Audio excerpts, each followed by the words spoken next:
Notice is hereby given of the regular meeting of the Board of Education of the Town of Westfield in the County of Union, New Jersey at 7 p.m. on the evening of Tuesday, November 21st, 2023 in Cafeteria B of Westfield High School, 550 Dorian Road, Westfield, New Jersey.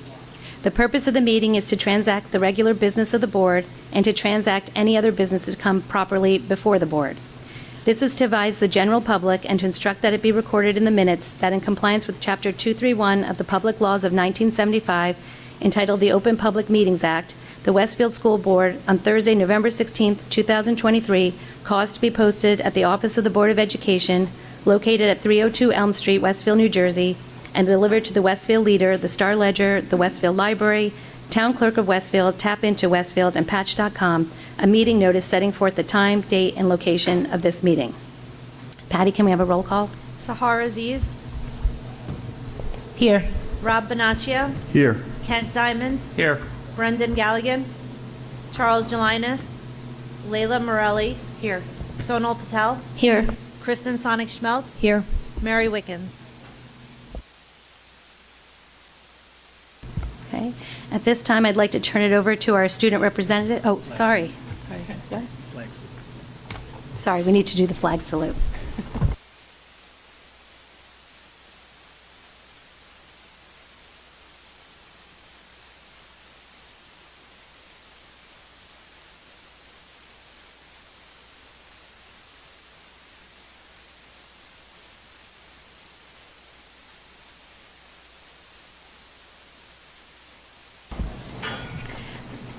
Now I'd like to turn it over to Casey Iser for the high school student representative report. As Westfield High School ends its first marking period and approaches a long Thanksgiving weekend, the high school has been full of excitement. Since the last meeting, the annual student versus staff volleyball game run by student government raised $1,500 for breast cancer awareness, and students enjoyed watching the students beat the staff in the big game. WHS students have been showing off with their talents in the arts recently. The cast and crew of Antigone wrapped up their successful performances last week, with many students and staff attending to cheer them on. Some students also participated in Lincoln School's Project Playground.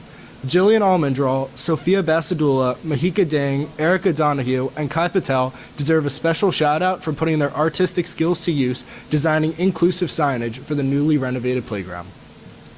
Over 20 Westfield students also participated in the Battle of the Badges, beating the police officers in a flag football game. This week in WHS is one of the most exciting of the year. Yesterday kicked off our annual Spirit Week with a pajama day. Today, students wore tropical clothing to school, and the first 700 students to arrive were given a free leg. Tomorrow, students will wear their class colors. Tonight, just across the building, seniors and juniors will be arriving soon for their homecoming dance, which I will be returning to set up for at the conclusion of this speech. Along with the DJ and food, there will be the eagerly anticipated announcement of our homecoming royalty. Tomorrow, the entire WHS community will take part in pep rally festivities. Rahway Ave will be closed off as students walk to Keller Stadium, led by the WHS Drub Line. Once at Keller, WHS clubs and senior athletes will be recognized during a parade around the track, and the cheerleaders will perform for the school. Afterwards, students from each grade will face off in a variety of competitions like tug-of-war and a relay race. The winning grade will then compete in a flag football game against the teachers for a highly coveted trophy. During all of this excitement, student government will be launching Westfield t-shirts into the crowd to the most energetic students. These events are a great way to promote school spirit and give the student body a chance to unwind heading into the break. Thank you, and I hope everyone has a good Thanksgiving.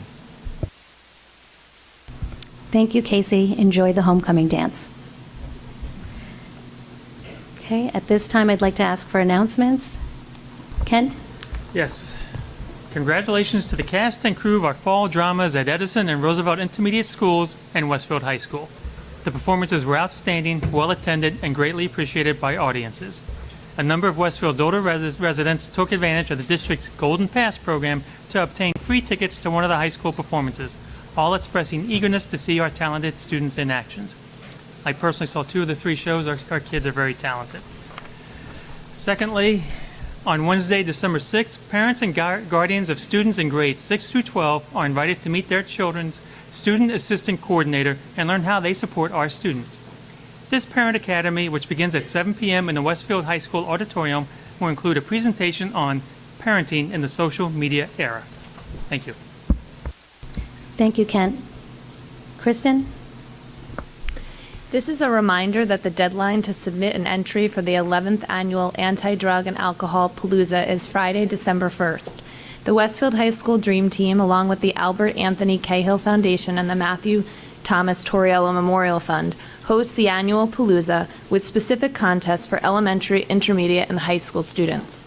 Students in grades 1 through 5 are invited to create an original poster with the theme Be Kind to Your Mind, Live Drug-Free, while students in grades 6 through 8 will create an original poem, and students in grades 9 through 12 will create an original public service announcement, a PSA, with the same theme.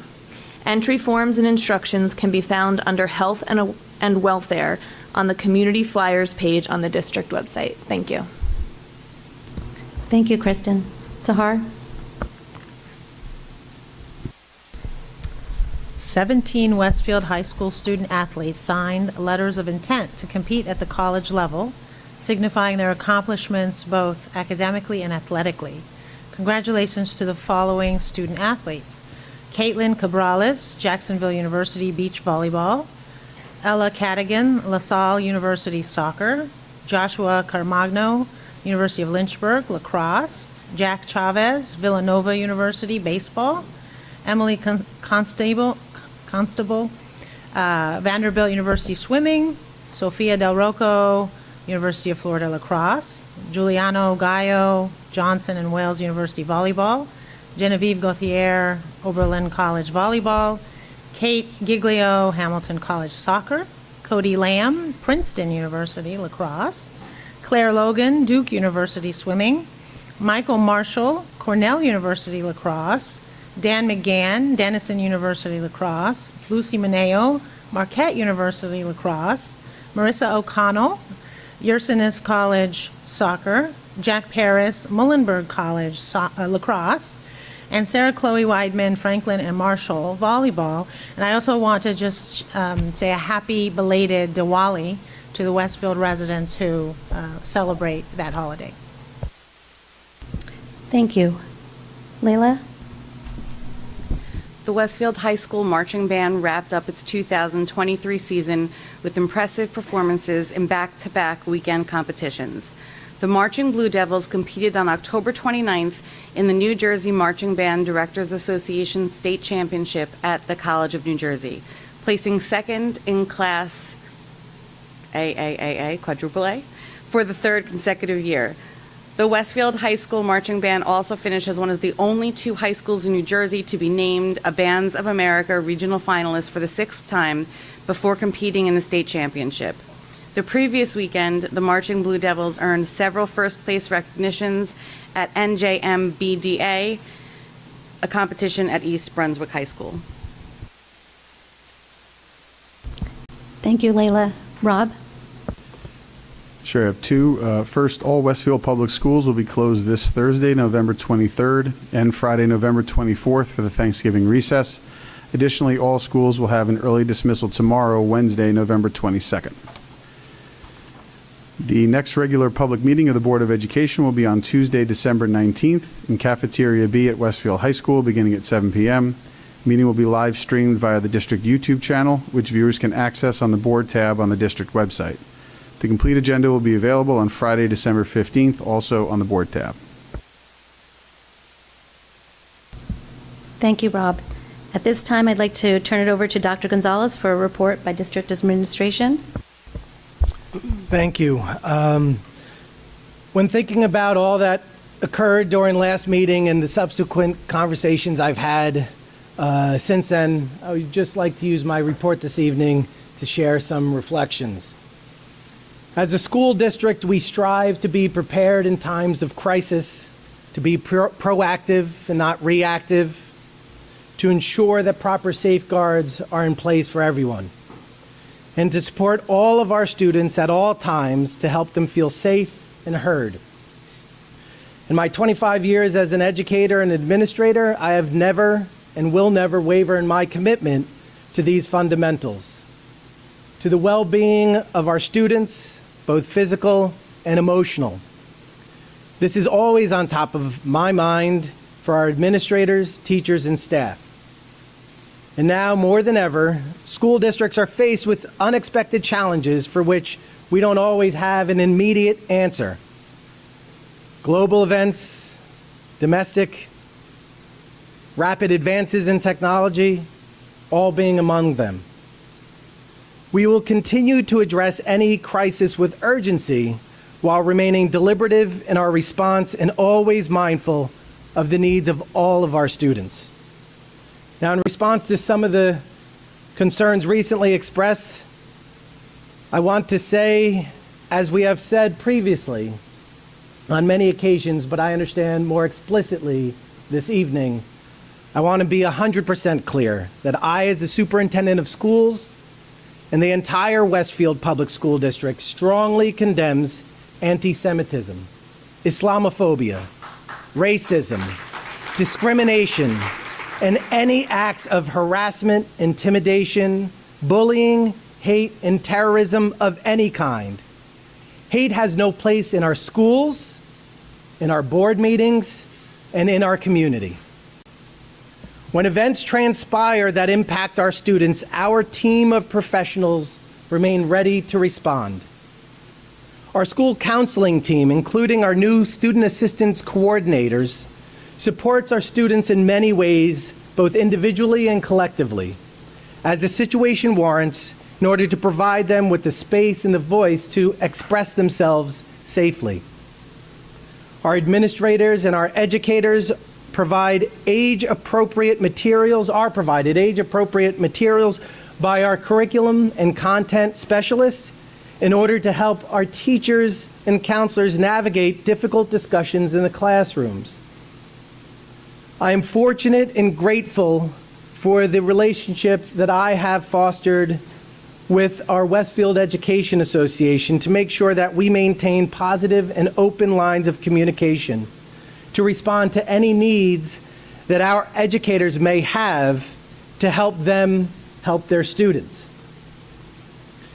As a reminder, we have also shared with the community ways to file a complaint of harassment, intimidation, and bullying.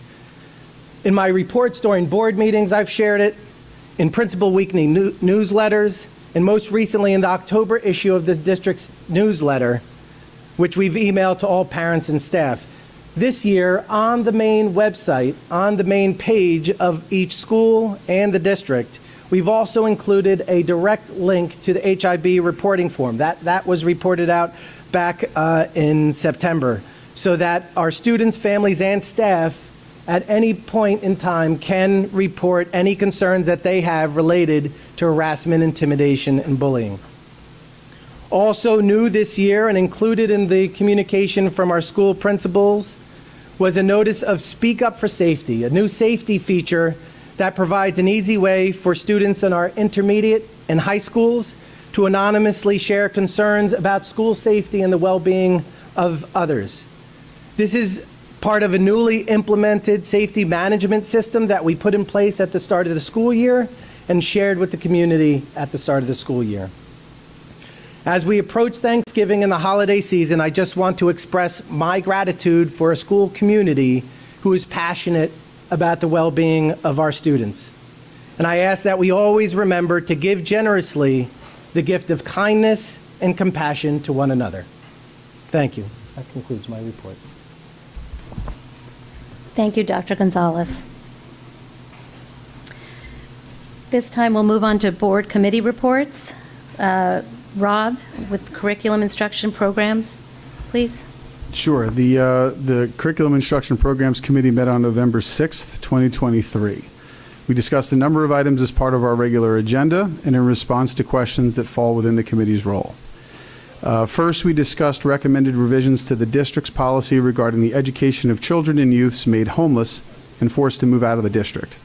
The revisions update this policy to stay consistent with changes in the language of state statutes and regulations on the same topic. The committee recommended the revisions be submitted to the board on first reading, and they'll be part of the policy agenda this evening. We next heard an update regarding the curriculum goal, that's Goal 1 of the strategic plan. One of the objectives of that goal is to design a district curriculum model that is both comprehensive and consistent in outcomes, assessment, and student experiences, as well as curriculum documents that are similarly focused. If you've read the curriculum documents posted on the website or those that are attached to our agenda when curriculum is presented for approval, you know that these key points are not always easy to identify. The new document structure the district is working toward is streamlined with objectives, outcomes, content, and pacing, easier to find and simpler to understand. Once complete, these documents will also be searchable. So a parent who wants to know, do we teach blank, XYZ, whatever it may be, can search the documents for those topics or techniques. Grade 8 social studies, elementary and intermediate English and language arts, and elementary, intermediate, and high school math and computer science will be first among the curriculum to be revised to fit these new formats. That's going on now with the help of internal committees. Next, the committee received an overview of the K-12 social studies program from the district supervisor, Ms. Andrea Brennan.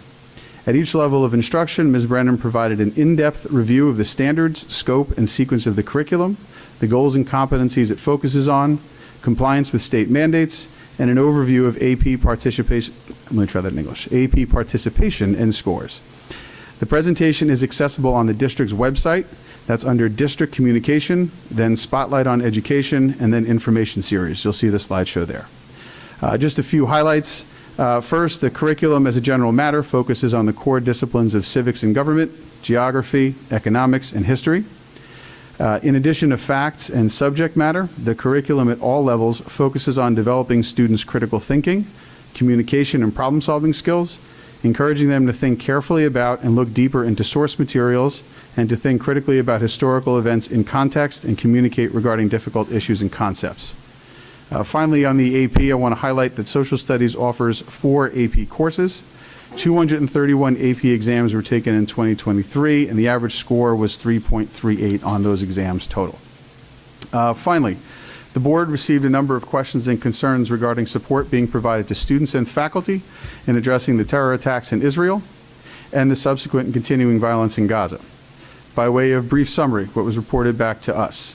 First, a group of questions centered on education and teacher support. Some of this may be a little bit duplicative of the superintendent's report.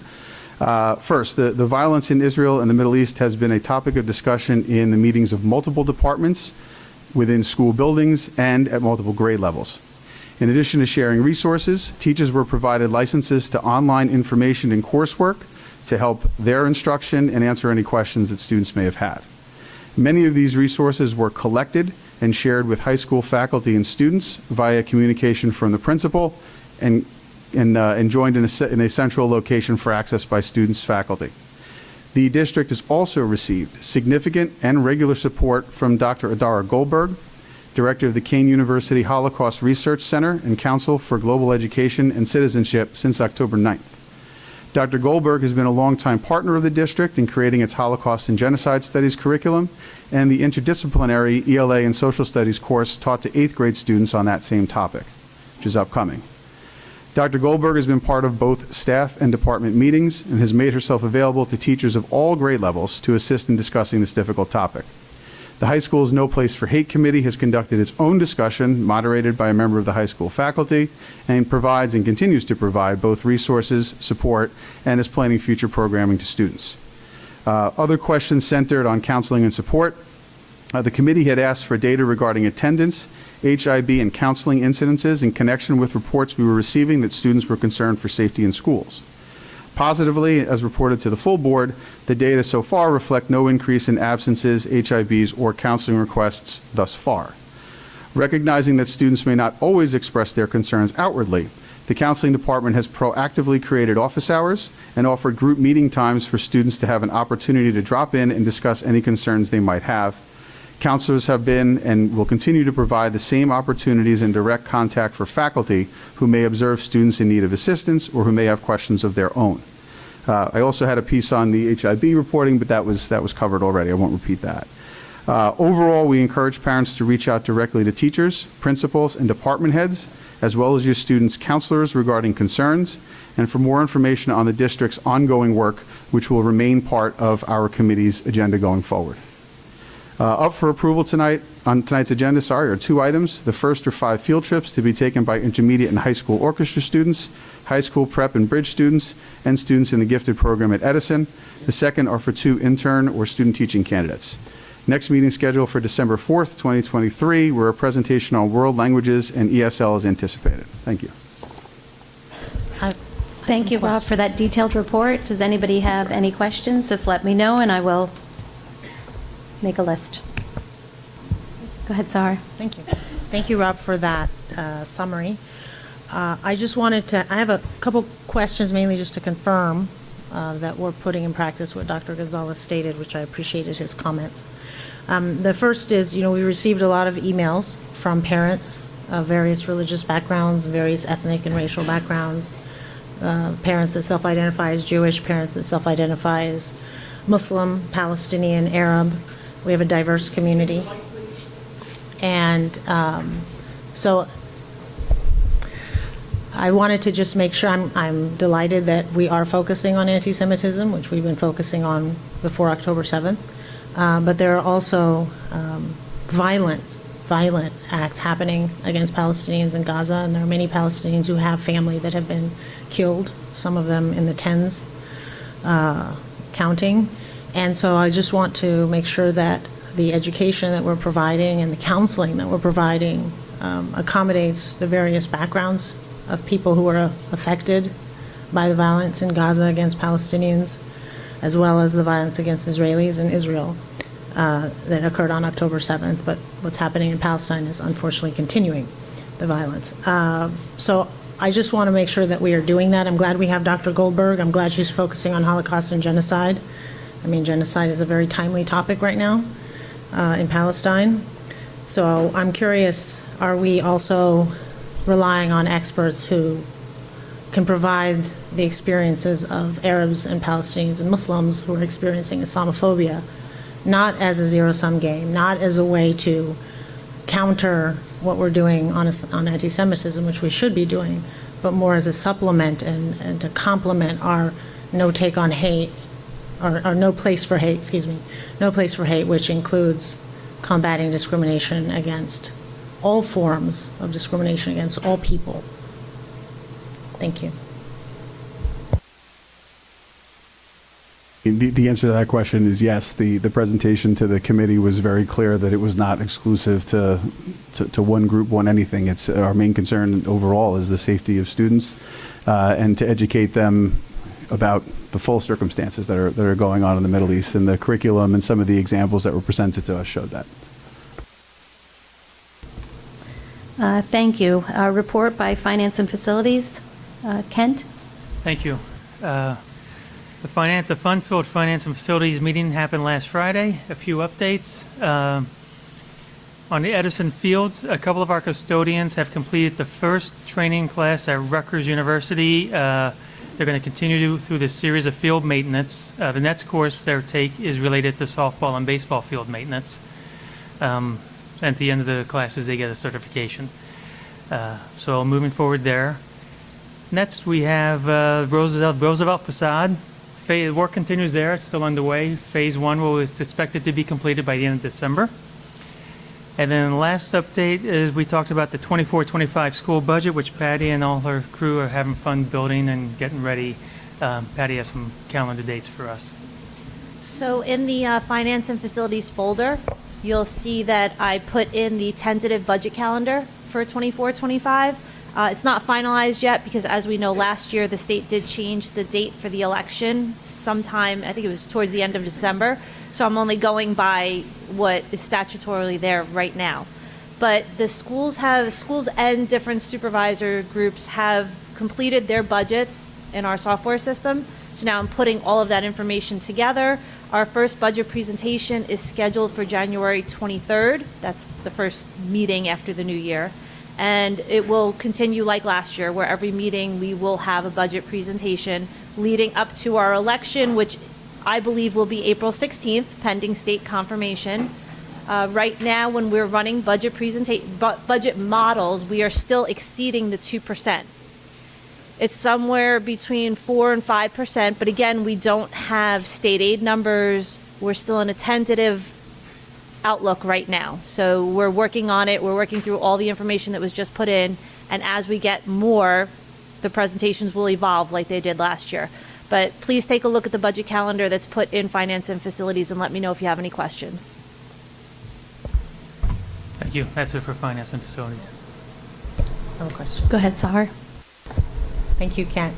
And this question is for Kent, but perhaps others who are on the facilities portion. As we know, there was a vote that essentially nixed the project between, so that's funded by the town, but also in collaboration with the school district, that would have provided usable fields behind Edison Middle School. And it would have been through the installation of turf, and the town decided that it didn't want that, which I will just express my personal perspective. That is really unfortunate, especially as a parent of a soccer kid. But that then leaves us with the same problem, which is that we do not have enough usable fields. We have the real estate, but we don't have the funds to be able to make the fields safe in order to be used. And so I'm curious whether this discussion has come up now that the vote essentially eliminated that possibility, and whether we can add that to the agenda for the next meeting if you didn't discuss it. But I assume our sports program has been harmed by not having that potential of more fields to be used. All right, our architects, FKA, have talked to Rutgers about field service maintenance plans, and those conversations are ongoing. We have nothing yet to report on what has happened there. Patty, you have anything you want to add? Yes, so we have that, and we're also looking internally at our structure in our custodial maintenance department to determine the needs to maintain the fields better. Over the years, the budget cuts also included staff to, the background staff, maybe not the teaching staff, but it cut maintenance, custodial, and now we only have 2 people that are responsible for maintaining all the fields in the district. It's not enough to properly maintain them. So by sending these 2 maintenance workers to the Rutgers classes, we're hoping that they'll be more educated than if we can add staff to them, that they would have time to aerate, to seed, to do the proper maintenance of fields, while in conjunction with working with the architect to what else has to be added. So if we're going to be, redoing some of the fields, or what we can do, what our scenarios are, we need to get a clearer picture of that moving forward. And they're working on that. We should have that report, I would say by January. Okay. The architects are And that working report on will it. have a budget with it, so that we understand how much money we would need to actually implement the options, especially since we've gone to the April voting cycle where that includes the budget vote. Yes, the FKA is working on the plan, which will include budget amounts for different items. But Some does- of it will just be time-wise, staff-wise, which will be on us to then budget, but other pieces, they would come in with what we need to maintain them properly. Can I just add, and just to confirm, the budget may be a capital budget, it may be an operating budget, or it may be a referendum discussion. So it's all to determine where the funds would potentially be able to come Yeah, from. so FKA in their project that they're doing now for us, the 5-year plan, some of that will potentially be capital reserve, but some would have to be referendum. I imagine it's going to be a decent size amount of money when you look at all of our buildings. With the amount, most board members have attended some of the walkthroughs, and they were very thorough. We went into every closet. We started in the basement, right to the roof. I even went on a few roofs. I didn't climb any ladders, though. But they went through, we spent I don't know how many hours together going through every nook and cranny in every building in this district. Thank you, Patty. Does anybody have any other I questions? just want Go to ahead, confirm, Sahar. because we have a lot of parents in the room, which is great, that we currently do not have the funds in our budget, whether capital or operating, to make our fields usable, all the rotation that's required, all of the seating, all of the maintenance, the staff, that we currently do not have those funds, correct? It's correct. It's not currently in our budget. Okay, thank you. Leila, policies, personnel, and governance? Sure. So we had our PPG meeting on October 2nd, And with Dr. Greer, we reviewed some job descriptions to clean and align. There were some resignations, there were some updates needed. Long-term project. It's a long-term project where we're going to be revising several job descriptions over time. And so we made some changes and made updates as needed. So the first position we discussed was the coordinator of transportation and purchasing, which is a new position. And the goal is that we will get a quality candidate who can do both of these jobs and will be the frontline intermediary between the districts and the parents, as well as parent and the transportation company. And we also talked about if we ever were to be able to purchase our own buses, this sets up for coordination of routes, et cetera. The second position is the executive secretary to the business administrator.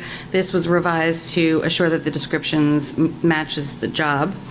The executive secretary to the board secretary was revised similarly. The payroll clerk was revised and includes what is needed to function smoothly. And the special services secretary was revised as well as the secretary to the assistant superintendent for pupil personnel service. So those were the first of the many job descriptions I think we'll be going over in the near future. We also talked about, and it's on the agenda for tonight, emergent hiring. In May, the board had approved a resolution to authorize emergent hiring of staff whenever administration is in need of putting someone in place before they're formally approved by the Board of Education. It'll always be discussed and won't ever be a surprise, but there is a personnel item on tonight's agenda approving a long-term sub. Dr. Gear also reviewed some of the policies, including assignment and transfer, which we do not need to adopt because we already have policies to address, examination for cause, which was reviewed and recommended by administration and board council, attendance, which is mandatory and was adjusted for language due to the new laws, and the right of privacy. Optional language was not adopted because language was redundant with policies we already have. Okay, we reviewed several policies, and as the PPG personnel, the PPG committee, we reviewed several policies on our own, and 0167 is being moved tonight. That is public participation in board meetings. We will be voting on that before we start moving items. Per our attorney, it is not legally required to request the personal addresses, just names and municipalities and/or organizations, and we recommend changing the bylaw. The committee recommends that we adopt bylaw 0167 at the start of this meeting, waiving the second reading requirement to adjust language requiring public commenters' address. 0168, recording of board meetings. Streaming and recording are not mandatory. At this time, the district is continuing to do this, and no changes are being recommended, but we are going to continue to review and discuss this policy in the PPG meetings to see how the climate is working out in terms of whether we're going to be continuing streaming and recording meetings. 0144, board meeting orientation and training, there were no changes, and it is in fact up to date. Okay, so that's policy. So governance, I'm sorry, Mary's not here today, so I'm doing it all. Governance, we discussed that we will be doing board training February 13th. The topic is to be determined. And April 30th, at the reorganization meeting, will be an ethics presentation. We also reviewed board meetings in general and discussions regarding changes to allow for clear indication of press present. As you can see, they're clearly shown on the tables, and it's clearly indicated who's sitting where, as well as internal discussion about the management of meetings.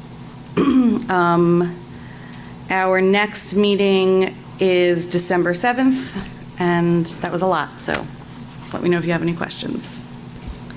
Thank you, Leila. If anybody has any questions, I just ask you to let me know and wait to be called on by the chair.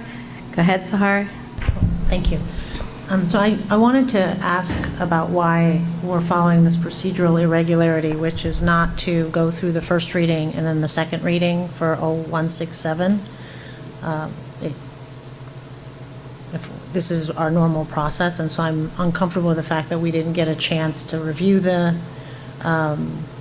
go for the first reading so that we could review the submitted amendments, discuss it, express any concerns, which is essential for due process. As per our bylaw 0167, it is sent out in our Friday packet, so to speak, and if there were concerns about that, it should have been brought up and discussed prior. That's part of our board member responsibility. Oh, it's over a weekend, one full business day, and I guess a second business day. But what we normally do is we have a first reading and we vote, and then we have a second reading, so that between the first and second, we have time to actually read, discuss, determine whether maybe we want to have different amendments. I'm just asking why we're not following the usual procedure. So go ahead. Because there were a lot of concerns about people stating their and other people's address at the last board meeting. So I don't understand what the problem is. We're asking to bypass the typical procedure for the safety of all of the members of the community. And I'd like to add on that that was approved by the attorney.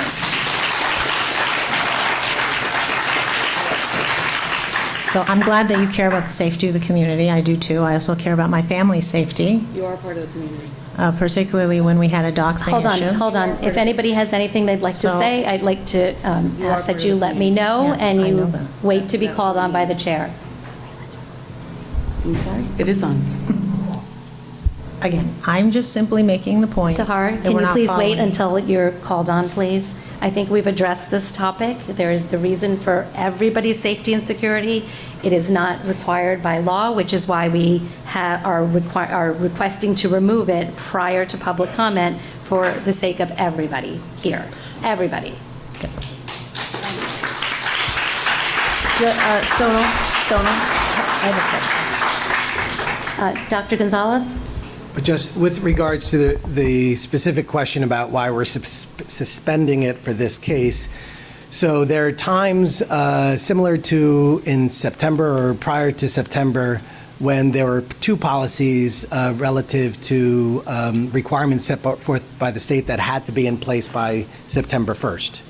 So in cases like that, we have historically exercised this motion to be able to suspend the two reading requirement just in order to expedite the approval.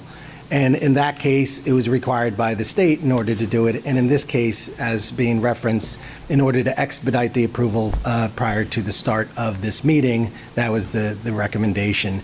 That elimination of the two reading requirement does not apply to the rest of the policies, only to that one.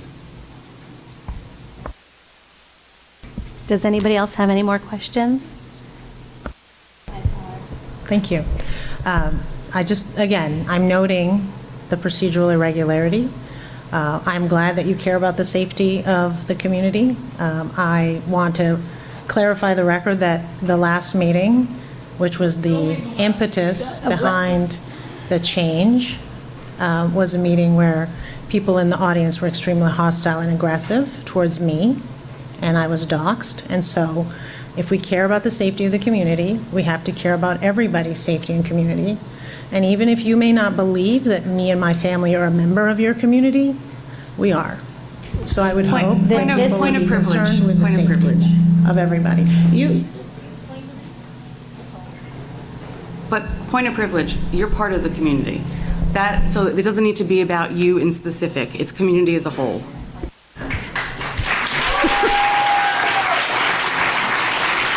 There were many people that expressed concern. There were many people that expressed concern about their address, saying or stating their address, and because it is not a requirement, when we reviewed it and realized we can remove it, per our attorney, that's why we are doing this for everybody. There are many people who were concerned. Okay, I'm not disagreeing with that. I'm just making the point that we have to be consistent because, for example, the board president didn't even exercise 0167 last meeting when I was being screamed at, yelled at, harassed, and doxxed. So let's be consistent in how we practice our policies, and let's be concerned with everybody's safety, including elected members of this board. Thank you.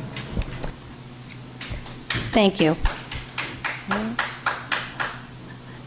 Okay, I'd like to continue with the report for an ad hoc committee.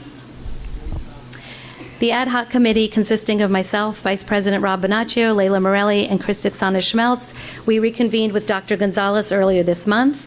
As previously indicated, the board handbook was developed to serve as a comprehensive procedural guide for board members to ensure effective governance. The board handbook consists of a comprehensive guide to the roles and responsibilities of our school board members and is designed to provide members with a clear understanding of their duties and to provide guidance on effective communication, meeting procedures, and committee participation. The handbook follows NJSBA best practices and procedures in addition to our board's adopted policies.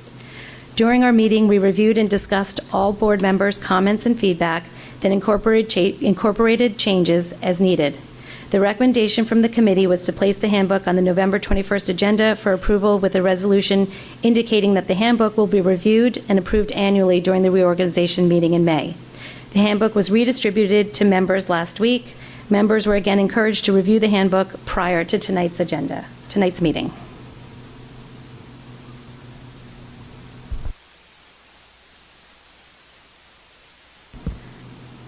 Okay, at this time, I'd like to request the board approve the suspension of bylaw 0131 in order to immediately adopt the following bylaw 0167 prior to the start of the first public comment section to eliminate the requirement for each speaker to provide a home address.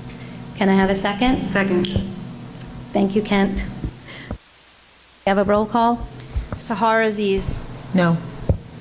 Rob Bonaccio, Yes. Kent Diamond, Yes. Brendan Galligan, Charles Gelinas, Leila Morelli, Yes. Sonal Patel, Yes. Kristen Sonic Schmeltz, Yes. Mary Wickens.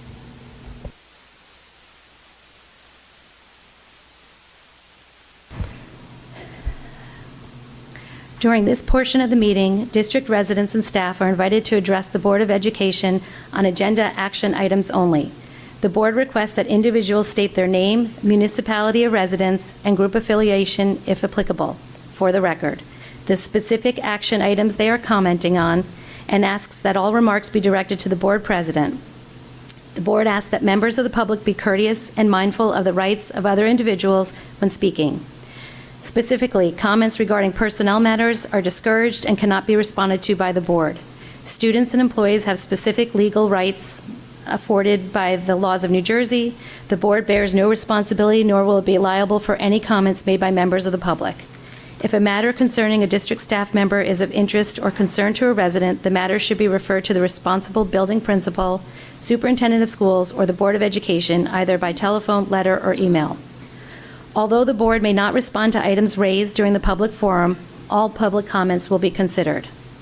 Please note that if any member of the public becomes disruptive during the meeting, the board president may terminate the participant's statement.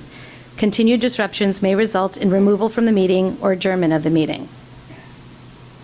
Okay, I believe we've added a sign-in sheet on the side there. Okay, and I would like to add that we hear your comments, but just would like to add that please state the specific action item that you are commenting on, and each speaker's statement will be limited to 3 minutes in duration.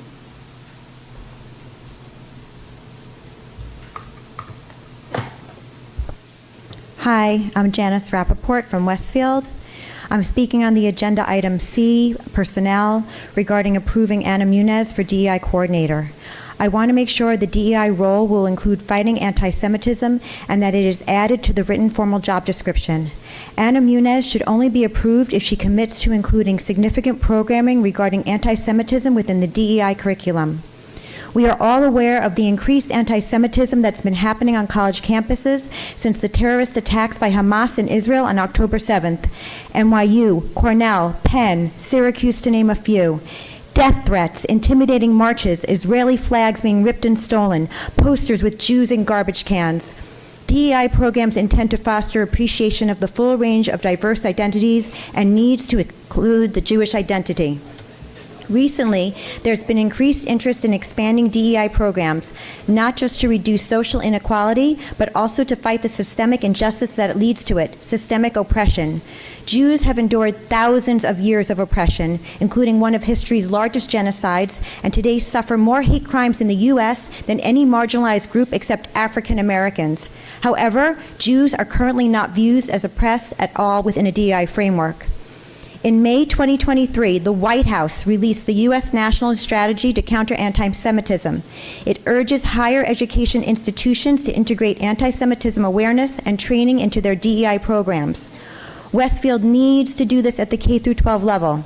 Here are just 3 of the contemporary examples of anti-Semitism as defined by the U.S. Department of State: calling for, aiding, or justifying the killing or harming of Jews in the name of a radical ideology or an extremist view of religion; denying the Jewish people their right to self-determination by claiming that the existence of a state of Israel is a racist endeavor; drawing comparisons of contemporary Israel policy to that of the Nazis.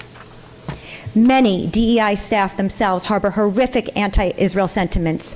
A 2021 report examined the social media postings of DEI staff at major universities.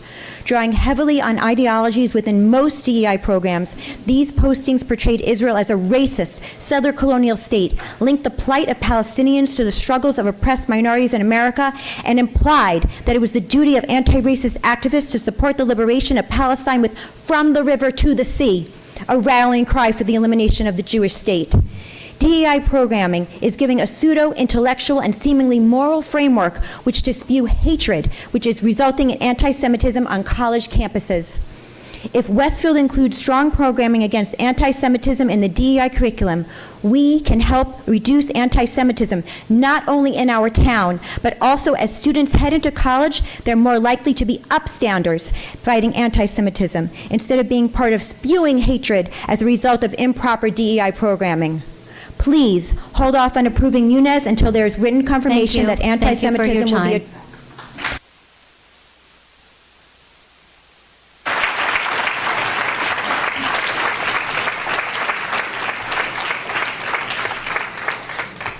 Good evening. I'd like to also follow up on the same point in the agenda as the previous speaker. Many of us are very proud that once our children go through the Westfield school system, they go on to institutions of higher learning, many of which are extremely competitive and aspire to goals that I would think would be similar to here in Westfield. What we have seen, unfortunately, is that DEI in these schools has not always been about equity inclusion for all. In fact, at many of these most competitive institutions, Stanford, Rutgers, Penn, even my alma mater, Rutgers, are showing that they're using DEI over these years in order to inflame and anti-Semitism and diminish Jewish people. So I think the issue today is not whether or not DEI should exist. That's a larger debate for a larger forum. I think the issue is, how is it done in Westfield in order to make sure that the population of Jews in Westfield, as well as others, but in my case I'd like to focus on anti-Semitism since that is where so much hatred is being focused right now in our town, in our state, and in the world. Subsequently, I think it's very important to reconsider the roles and responsibilities that were approved in the job description that was approved in the last meeting. I did raise it at that time, and I will reiterate again, unless there is specific information in that job description indicating that the DEI coordinator will work with the Holocaust education coordinators, in this case Dr. Bolton and Andrea Brennan, unless it specifically cites anti-Semitism as being included as part of the program, it is an uncomfortable place for us in the community to see that gap. And so I humbly submit that perhaps you reconsider the job description in order to make sure there are no misunderstandings, that anti-Semitism, amongst many other things, but specifically anti-Semitism and the coordination with the Holocaust education coordinators is part of the job description. And I suggest that you change that job description before hiring anybody, because it would not be fair to a new candidate to accept a position and then change their role later. It would also make this community uncomfortable, I think, to have somebody who has not been vetted for all of the specific details contingent to the responsibility of this particular job description. And finally, from a legal perspective, it would put the district potentially in an underwater position if, in fact, the candidate was not given ample time to fully review their job description and have it changed. Therefore, in an abundance of caution, I urge you to reconsider the job description, to rewrite it, to make sure the chosen candidate understands it and agrees with it, and then from there, consider proceeding. Thank you.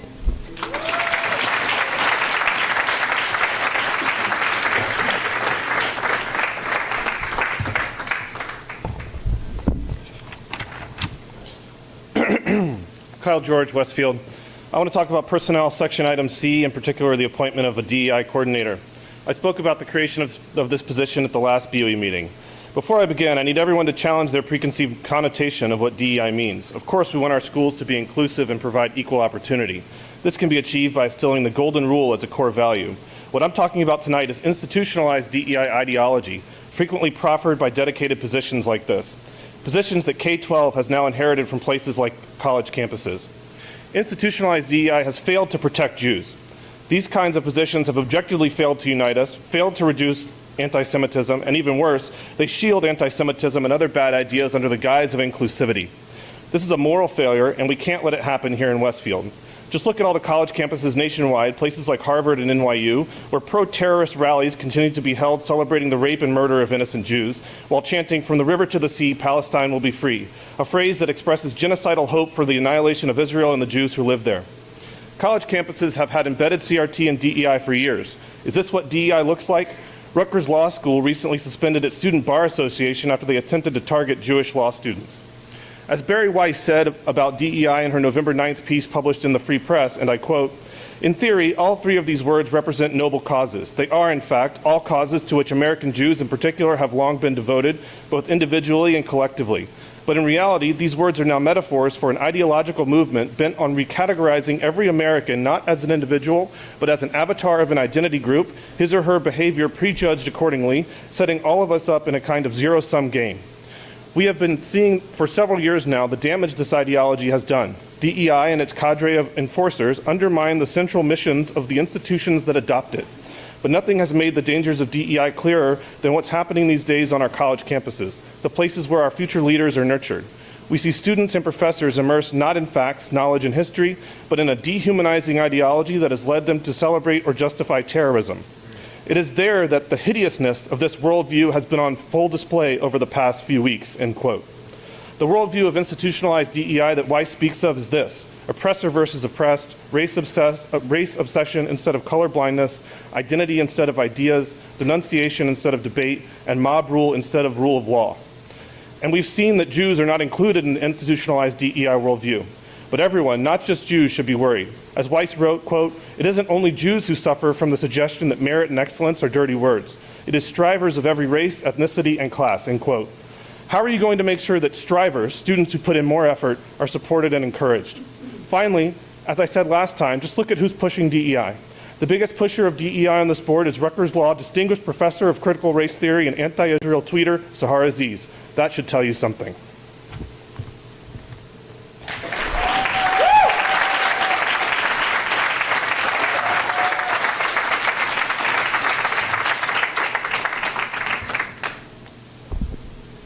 Lindsay, Westfield, New Jersey. This is in reference to personnel item C. The number of anti-Semitic hate crimes that have occurred in Westfield since my family and I moved here 8 years ago is appalling. After speaking with friends and neighbors, I know that there were many in the years before we lived here, a lot of them happening in our public schools. Since October 7th, there's been even more here in Westfield. Students are afraid to say that they're Jewish. They're scared to celebrate our holidays. They're bullied for wearing a Star of David necklace. They're being silenced in history classrooms, and they're being told, who cares about the Jews anyway? I ask you, until tonight, could that be because our Board of Ed and superintendent won't publicly condemn anti-Semitism on its own? Because the educational leaders are afraid to call it what it is and speak out against it? We have a new DE&I hire and new initiatives, and this provides you an opportunity to fix that. Anti-Semitism is often left out of DE&I despite the fact that it drives the majority of hate crimes and incidents. I truly hope that that will not be the case here and that it will be prioritized. I encourage our new DE&I staff member to meet with the Jewish clergy and members of the Jewish community. We are here, and we won't stay silent, and we're not going to let you sweep anti-Semitism in the schools under the rug again. Additionally, I'd like to draw your attention to the proposed mission statement, which states that the Westfield Public School District will be in partnership with families and communities to educate all students to reach their highest potential as productive, well-rounded, and engaged citizens who value their individual differences and embrace diversity. How can you be in partnership with the families if you don't communicate and involve them? The fact that we've heard very little from our educational leaders makes us think that nothing is being done, and that goes against your mission statement completely. You need to clearly communicate the actions you've taken since October 7th to ensure the well-being of the Jewish students in our schools. And I suggest that you have anti-hate assemblies in all the schools, tailored to be age-appropriate, and then have comparable presentations for the parents. This way, the parent community knows what is being discussed in the schools and how, and it allows them to continue the conversation at home in the same vein. I'm not sure what resources you're providing, but I'm happy to circulate a link to the American Jewish Committee's glossary after this meeting. It's extremely educational, and I know that schools in New York City are giving both student and parent presentations using the facts and glossary as a starting point. It's something you can do going forward that would help put actions behind the words of your mission and make sure that anti-Semitism is included in the DE&I initiatives. Hate in all its forms has no home here in Westfield, and I suggest you take this opportunity to educate the staff and the student body on exactly what anti-Semitism is, and then maybe they'd feel empowered to identify it, expose it, report it, and speak out against it themselves. The local Jewish community here is scared and hurting, but we are also brave and vibrant and very much alive and part of your schools and your community. We deserve to belong, and we deserve to feel safe and welcome. Thank you.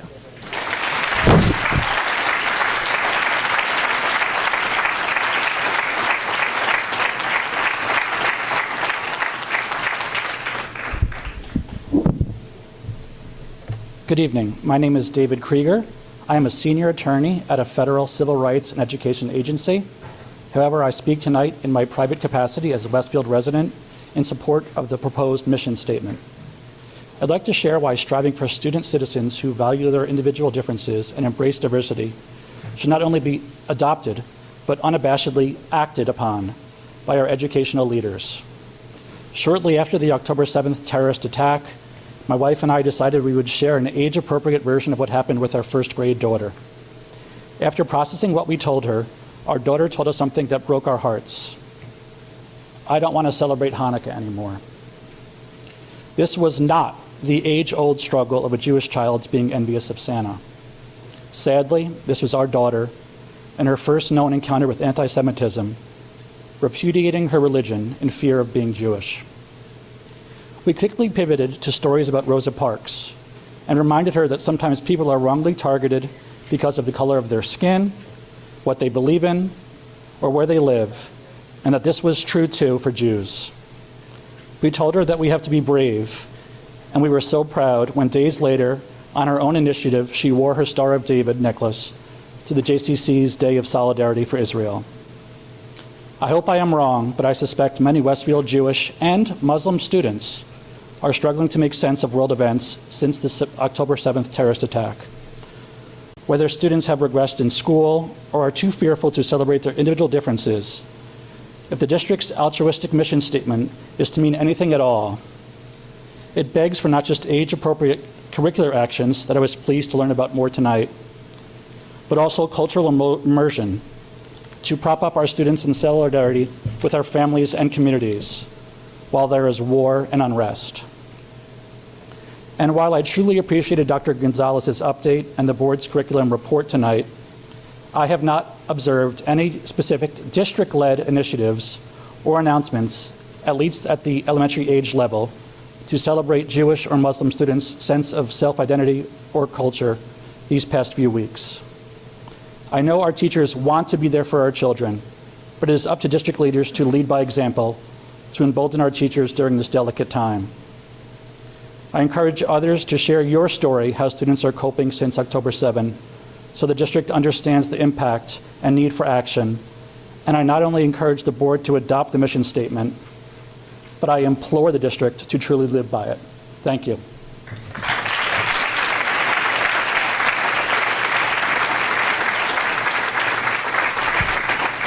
Before the next speaker starts, I just want to encourage all speakers to please sign in at the podium. Thank you.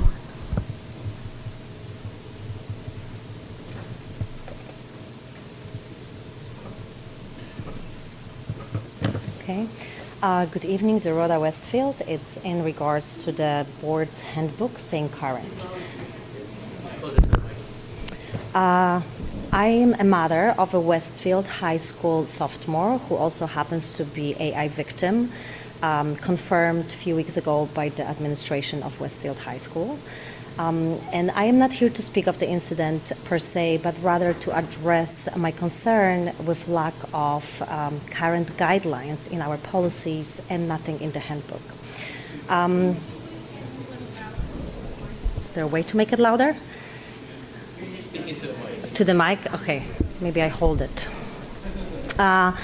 So as we know, AI technology, it's very sophisticated and complex, and without guidelines and being easily accessible to our students, unfortunately will continue to allow for cyber harassment and cyberbullying. That's why I stand here to request policies to be updated immediately to include, but not limited to, definition of what AI is in code of conduct to be a provision under consequences of expulsion if a deep fake pornography images be created by students of another student or a neighbor for that matter, for a provision to be added in the handbook so that way the board has a right also to make decisions and wait on those discussions. As I believe, and actually to add, to maybe take out from our current policies language like Walkman and pager because they seem to be outdated. I think we should not wait for a tragedy to happen. We should not wait for a child to take away their life because they can't deal with consequences that are lifelong, professionally, academically, personally, emotionally, you name it. I think we should stand up and make sure we protect our children. I also believe that it's my responsibility, and I have been doing that so far, talking to Congressman Morelli in upstate and Congressman Keene right here locally, making sure that we have federal laws protecting our children and women. It's 96% of the victims are women and children. With Senator Bramnick on a state level, and hopefully here with the board help locally. And lastly, to conclude, I'm not going to point out, but there's a mother in here right now that's been fighting sexual harassment of her elementary school daughter for over a year and a half with no support from the board or the school. Last year in Edison Middle School, there was a boy who had sex with two girls and without their consent recorded them and spread the videotape through his friends. With no consequences. He has graduated the elementary school, and this year Westfield High School has that incident. So I think there's lack of accountability, and I thank you. Thank you.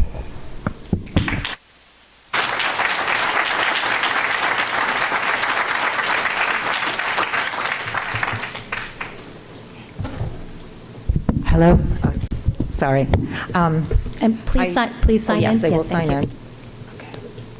Okay, well, my name is Kathy O'Gara. I live in Westfield, and I wanted to address the position of the DEI, but first I wanted to extend my appreciation to Dr. Gonzalez's reminder that the focus of your work is students, not parents, students. I listen to students are the focus of the board and teachers, not parents. I listened to some of the comments from the last meeting, disgraceful really, the behavior of the speakers, and their comments were disgraceful. Some parents, or many parents here, seem to think that the board's responsibility is to make you feel safe No. No, the board's responsibility and teachers' responsibility is to keep our students safe. You are posing a danger to that, many of you. With regards to that position of DEI, I want to point out that I have a ninth grader who asked me last week, why do we only learn about the Holocaust? Why don't we ever learn about other genocides? I had no answer for that. I told her that my understanding was, when we taught about the Holocaust, the message was, never again for anyone. I was wrong. I told her that. I'm sorry. I was wrong. All these years I've been supporting that curriculum. I assumed that the messaging was never again for anyone. I was wrong. And I am very interested now in why such a small group of militant parents have taken over the curriculum. So I'm going to be very involved, and I thank you for that. I would like to stress, please keep your boundaries. My daughter is at college, Boston University, having a wonderful experience learning true history. She said she never heard of Palestine. Never. She Please let her knows it finish. exists now. We're not even giving our children the language to have mature discussions on college campuses. Kids are getting in trouble on college campuses because we are not preparing them to have these discussions. We must do better. And thank you, Professor Aziz, for your dignity in the face of this, many of these people, a mob.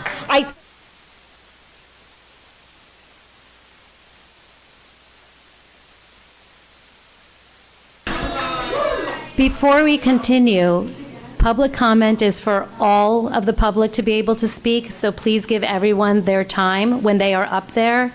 And again, remember, if the public becomes disruptive during the meeting, I may terminate a participant statement or I may ask a member of the public to leave. So please hold your comments and let everybody have their time to speak.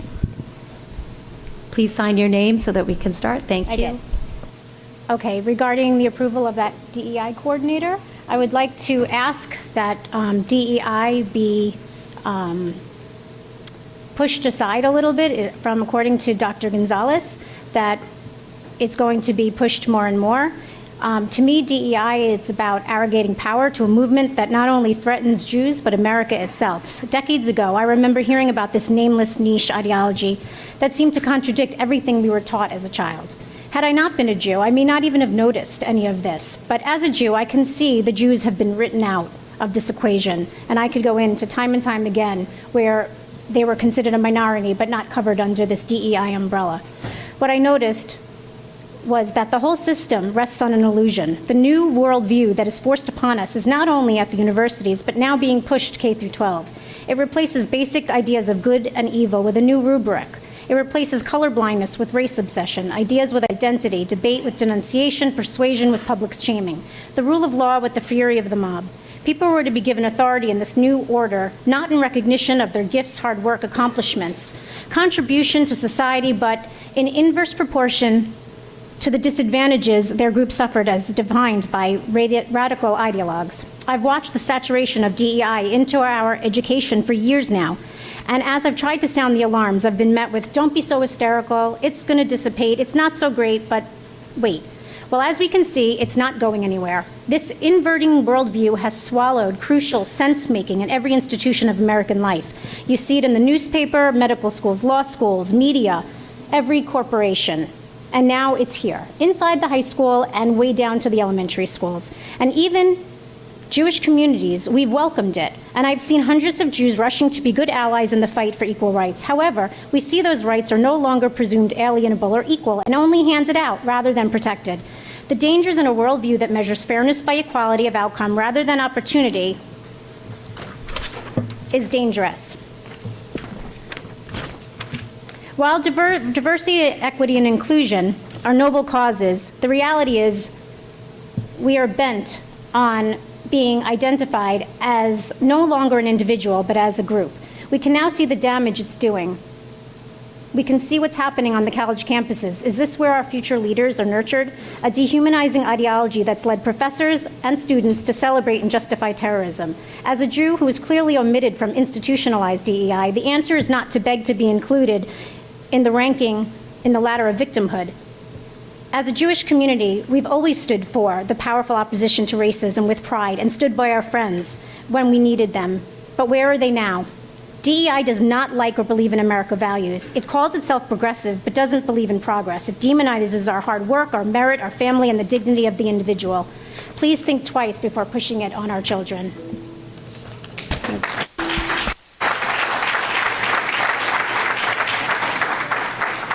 I didn't sign in.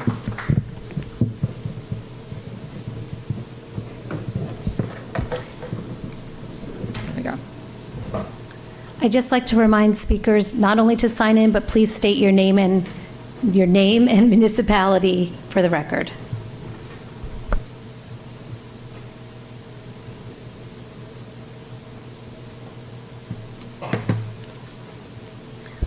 Emily Barker, Westfield.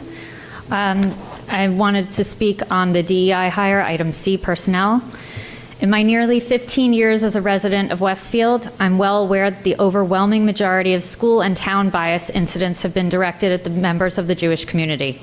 I've worked for over a decade in professional recruiting, where I've read many DEI job descriptions and policy documents.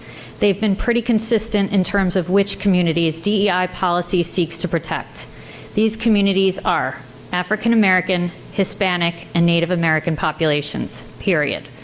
The Jewish community has not ever been included in any DEI policy that I've read. For this reason, I've been asking the district via email what the basis is for the Westfield's DEI priority when our Jewish community is the community being targeted with bias. Dr. Gonzalez tells me that the district's DEI policies will be audited and perhaps revised as needed, but I have yet to have an answer on a date or whether the public will be advised of this audit even happening. In fact, we are hiring a DEI coordinator when the district was crying poverty last year, causing teachers to be fired. I'm aware that this is not a full-time position, but I'm also aware that in addition to DEI not being a need in this district, there are more pressing academic items to fix, like why students are receiving services in closets, which is the case in several of the elementary schools. Perhaps the $20,000 being allocated towards this DEI position would be better spent helping children academically. Thank you.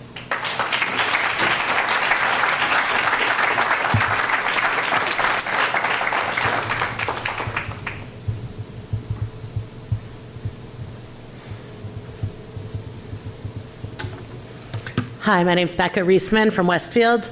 Tonight I would like to address the DEI role within the school district and reiterate the concerns shared by others that this DEI role must be sure to include all kinds of diversity, including religion.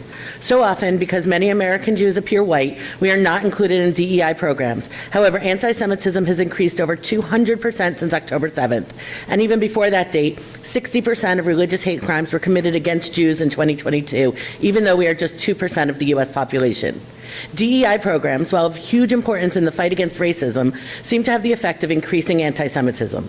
At Stanford, the DEI program has come under legal action by endorsing the narrative that Jews are connected to white supremacy.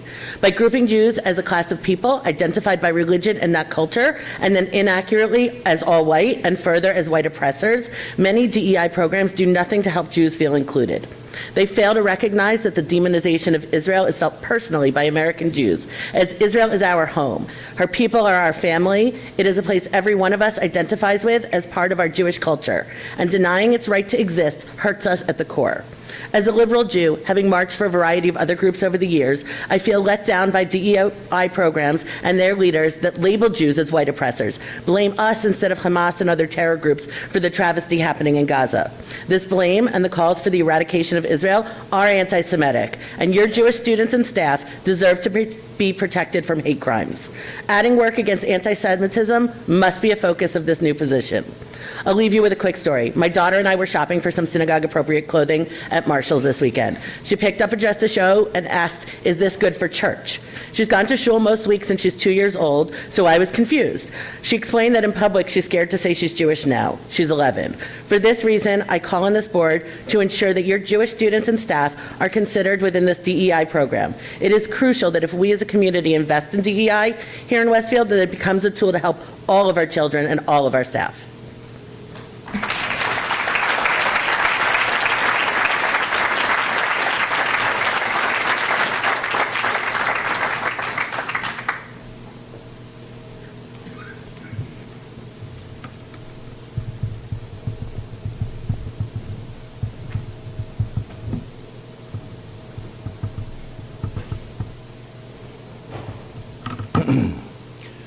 Dr. Gonzalez. So when I sat down in here Please state your name. Kevin Doherty, Westfield. When I sat down in here earlier, Dr. Gonzalez, you were you were reading through some policies, some zero tolerance policy for bullying, harassment, and intimidation of any kind in school board, in school. Can you state the specific agenda item this is? DEI, diversity, inclusion, equity, I guess, is going to make my point, or do you want me to? This is regards to the coordinator position? This is regards to DEI, which I understand to be diversity, equity, and inclusion. I heard somebody speak on the same subject earlier, so I'm not departing from that. Okay. Am I good to go here? And if it's new, I apologize. Procedurally, I don't really know what I'm doing. This is my first time here. Last meeting was pretty intriguing, so I decided to be more involved, to say the least. So at any rate, you were talking about bullying, harassment, intimidation of any kind in school and in board meetings. You also mentioned the efforts that your group goes to provide age-appropriate materials. Those were your words, in schools, and that's a widespread initiative across the district. So I'm speaking today to find out where does 40 counts is what I heard, 40 counts of pornography in school by a student against other students using AI. Where does that fall into bullying, harassment? And it looks like I'm getting looks like it's procedurally not where I'm supposed to be speaking. Go ahead. Yeah, correct. I think this might be better for the second public comment section. Okay, I can't wait. I'll come back.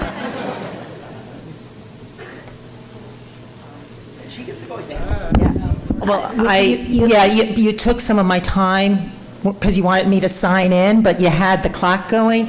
I'm just going, yeah. Okay, recess? Okay, okay.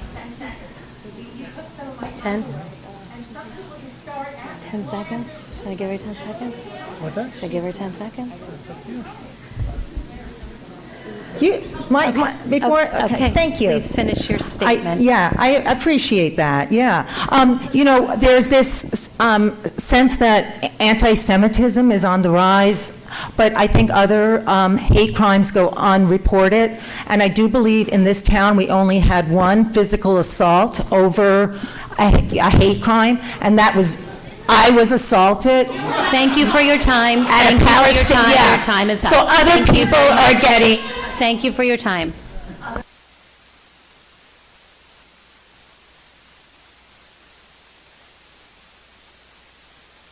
At this time, I close public session. Thank you.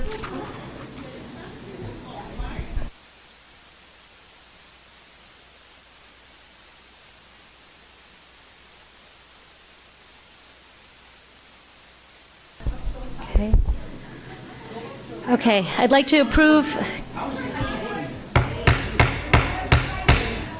We are here because we have board business to conduct. We heard your comments. We would like to continue with our portion of the meeting. There will be an opportunity for anybody to speak again during the second public session portion. At this time, I'd like to approve the minutes from October 17th, 2023 regular board meeting. Can I have a second? Thank you, Kristen. All in favor? That was my timer. All in favor, say aye. Aye.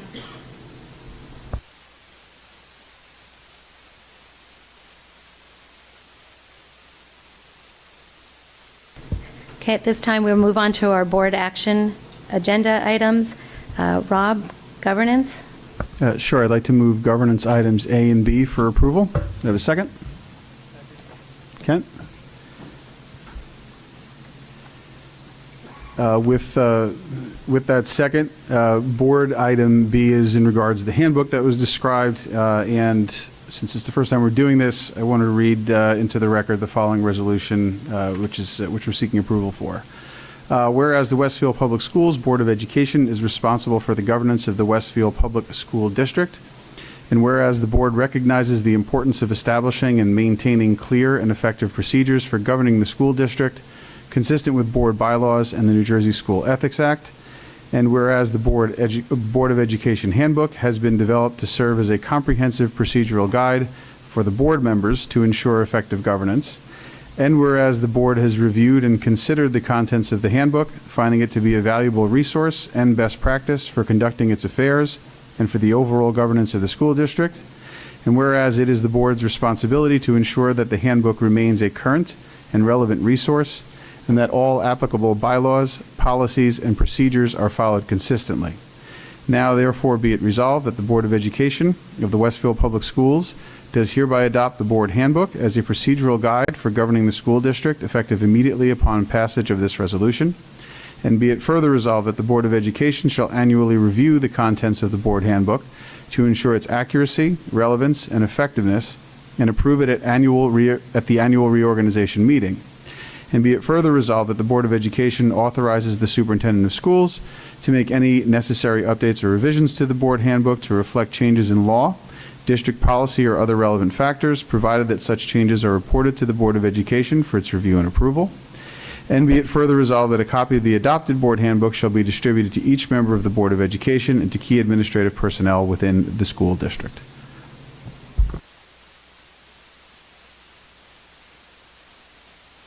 Any discussion? Patty, can we have a vote? Sahar Aziz, Abstain as to A, yes as to B. Rob Bonaccio, Yes. Kent Diamond, Yes.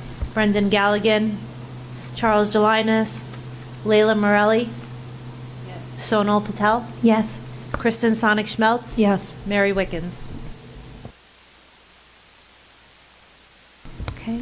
Personnel, Layla? I'd like to move items A through R under the personnel section of the agenda. Do I have a second first? Can I have a second? Sahar? Any discussion? Dr. Gonzalez? Yes, I'd like to take the opportunity this evening to recognize the retirement of Sharon Dory. Shannon Dory began her career in the Westfield Public Schools in September of 2008 as a school nurse and teacher of health education at Roosevelt Intermediate School. Sharon has touched countless lives with her unwavering dedication and compassionate care for our students. And throughout her tenure in our school district, she has been a comforting presence that eased the worries of students, parents, and staff alike. Her genuine concern for the well-being of students, coupled with her extensive medical knowledge, has made her an invaluable asset to our community. This time, we'd like to wish Sharon a happy and healthy retirement.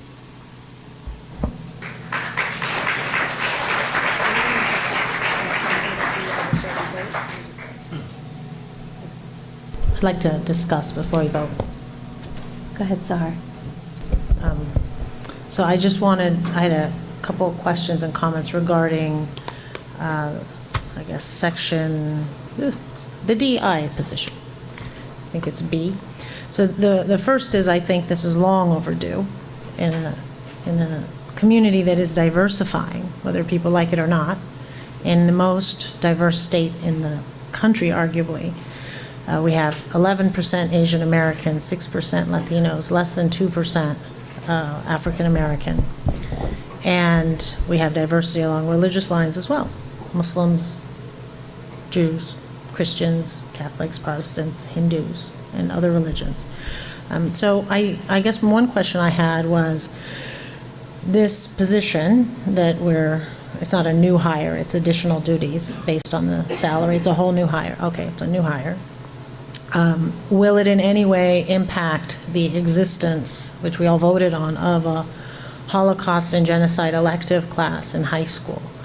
Will it affect in any way the existence of the No Place for Hate, which emphasizes heavily anti-Semitism in the schools?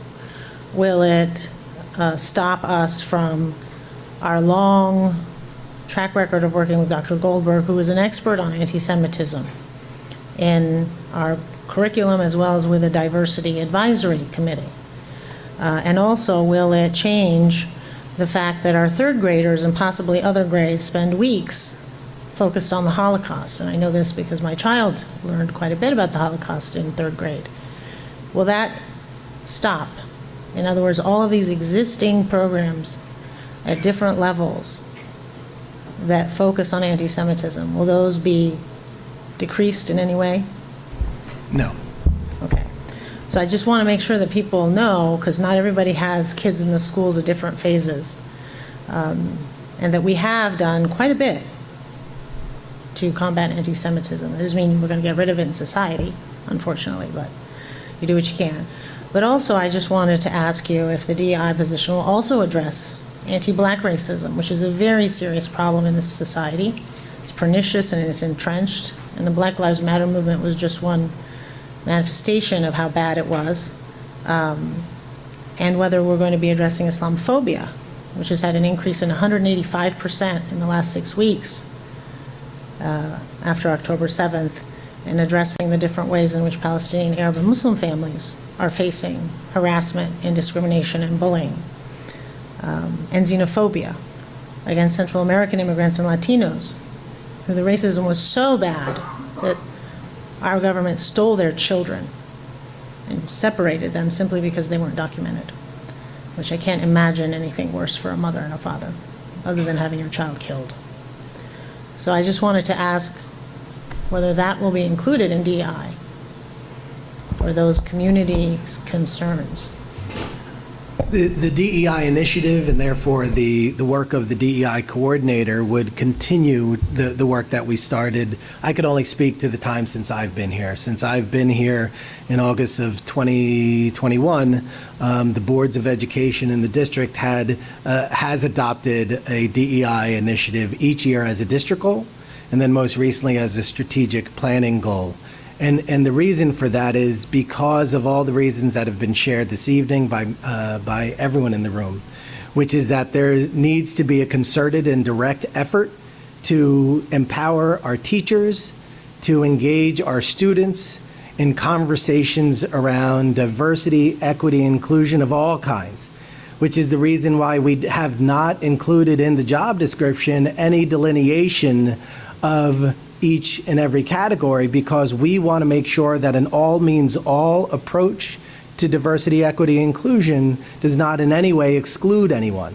And therefore, religion, race, ethnicity, abilities, gender identity, and any other category that is protected or considered to be marginalized or oppressed in any way, we want to ensure has the opportunity to be supported by the work of our school district, both through our counselors and our social emotional well-being, as well as our curricular and instructional initiatives. So this position is intended to be an additional support for our staff, for our students, and yes, to our parents as well, so that we could provide appropriate coordination.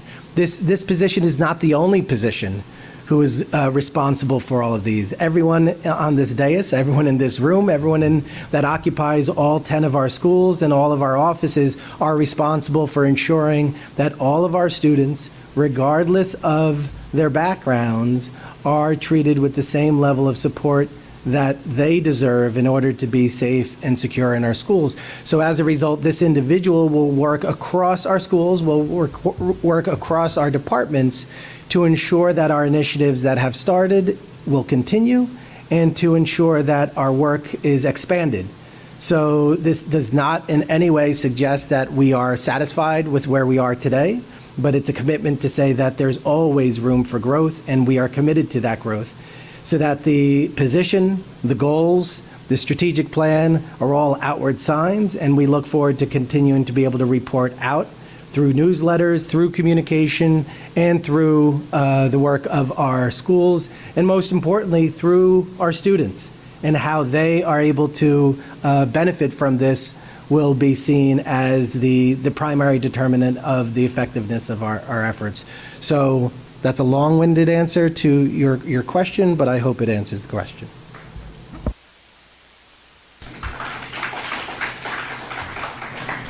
Patty, can we have a roll call, a vote? Sahar Aziz, Yes. Rob Bonaccio, Yes. Ken Diamond, Yes. Brendan Galligan, Charles Delinas, Layla Morelli, Yes. Sonal Patel, Yes. Kristen Sonic Schmeltz, Yes. Mary Wickens. Okay, next is Finance and Facilities. Kent? Thank you. I'd like to move items A through M under the finance section of tonight's agenda. May I have a second? Thank you, Kristen. I'd like to highlight some donations, which will bring our school year to total to $44,918.86. We have 4 items we'd like to thank. The class of 1955 donated $465 for the Westfield High School. Thank you to them. The Franklin PTO donated $4,508.92 to purchase 12 iPads and cases for Franklin's musical program. Thank you to them as well. The Westfield Coalition for the Arts donated $2,938 to purchase digital pilot subscriptions in music and art for the Visual and Performing Arts Department. Thank you to them. And lastly, the Estate of W. Carl Berger donated a 26 by 38 drawing entitled Fragments in Henriette's Attic, valued at $3,000. This is to honor Mr. Berger, an internationally known artist who taught art at Westfield High School in the mid-1950s. Special thanks to him and to his estate. May he rest in peace. That's it for finance. Any discussions? Can we have a vote? Sahar Aziz, Yes. Rob Bonaccio, Yes. Ken Diamond, Yes. Brendan Galligan, Charles Delinas, Layla Morelli, Sonal Patel, Yes. Kristen Sonic Schmeltz, Yes. Mary Wickens. Next, policies. Layla? I'd like to move items A through C under the policies section of the agenda tonight. Is there a second? Kristen? Any discussion? Okay. Can we have a vote? Sahar Aziz, Yes. Rob Bonaccio, Yes. Ken Diamond, Yes. Brendan Galligan, Charles Delinas, Layla Morelli, Yes. Sonal Patel, Yes. Kristen Sonic Schmeltz, Yes. Mary Wickens. Okay, curriculum, instruction, and programs. Rob? Sure, I'd like to move items A and B under the curriculum, instruction, and programs portion of the agenda. Do I have a second? Kent? Any discussion? Can I just, Okay. quick question? Go ahead, Sahar. Yeah. So first, I just want to praise the school district for allowing the students to have field trips. I know that was a big issue, and there's cost involved there. I just had a question about the gifted program, 3rd and 5th grade. So this is a special field trip for them, is that correct? Yes, this is approving the destination of the multipurpose center and the recreation center for a future field trip. Okay, so this isn't a field trip that the students that are not in the gifted program are able to go No, this on? is for the gifted program, yes. Right, but those who are not in it, they don't have this field trip. These destinations, whenever we approve a field trip destination, that is in addition to the prior list of field trips that we've had, where the board usually approves them as a batch, and if they weren't on their original batch, then we introduce them to the board for approval. So yes, this was not included in the initial list you received. Okay, thank you. Patty, can we have a vote? Sahar Aziz, Yes. Rob Bonaccio, Yes. Ken Diamond, Yes. Brendan Galligan, Charles Delinas, Layla Morelli, Sonal Patel, Yes. Kristen Sonic Schmeltz, Yes. Mary Wickens. Okay, at this time, I'd like to acknowledge the notes for the record. And then unfinished business. If this is for a discussion about board business, if anyone wants to speak, please let me know so I can keep track and call on board members in turn. New business. Liaison reports.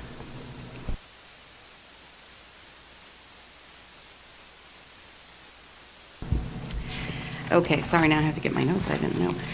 So I had the pleasure of going to Lincoln's general PTO meeting last week.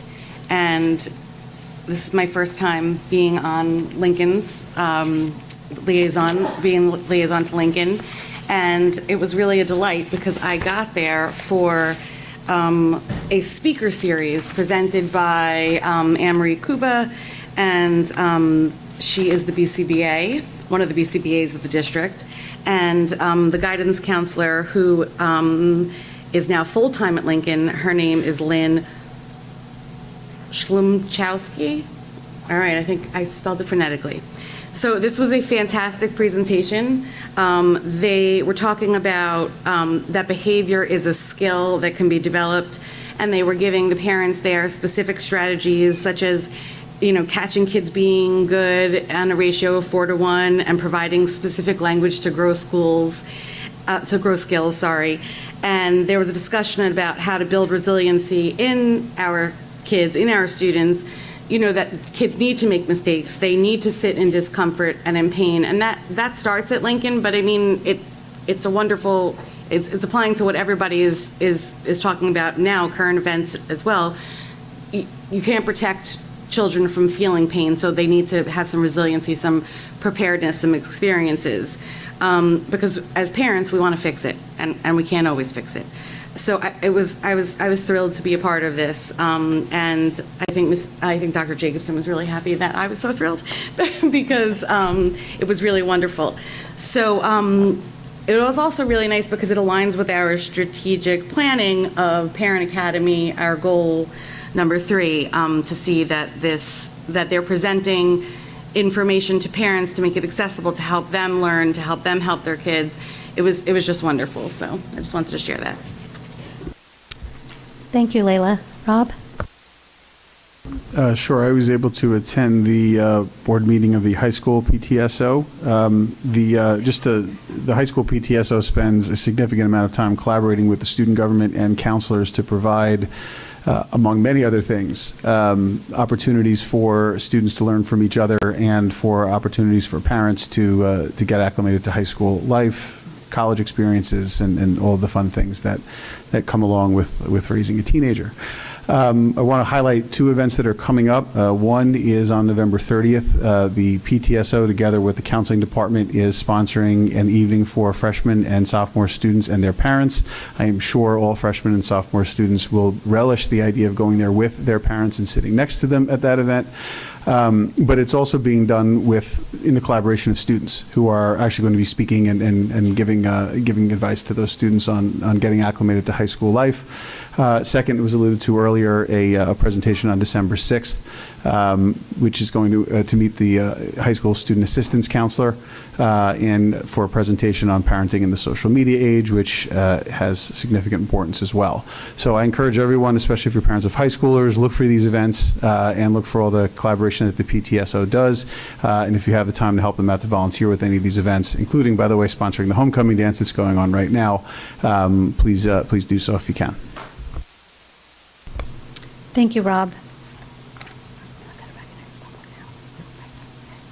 Okay, at this time, I want to, during this portion of the meeting, members of the public are invited to address the Board of Education on any topic. The board requests that individuals state their name, municipality of residence, and group affiliation, as well as sign in at the podium. And ask that all remarks be directed to the board president. The board asks that members of the public be courteous and mindful of the rights of other individuals when speaking. Specifically, comments regarding personnel matters are discouraged and cannot be responded to by the board. Students and employees have specific legal rights afforded by the laws of New Jersey. The board bears no responsibility, nor will it be liable for any comments made by members of the public. If a matter concerning a district staff member is of interest or concern to a resident, the matter should be referred to the responsible building principal, superintendent of schools, or the Board of Education by telephone, letter, or email. Although the board may not respond to items raised during the public forum, all public comments will be considered. We hear you and value your thoughts and concerns. Please note that if any member of the public becomes disruptive during the meeting, the board president may terminate that participant's statement. Continued disruptions may result in removal from the meeting or adjournment of the meeting. Each speaker's statement will be limited to 3 minutes. So again, I ask as you come up to the podium to please sign in, state your name, and then your 3 minutes will begin.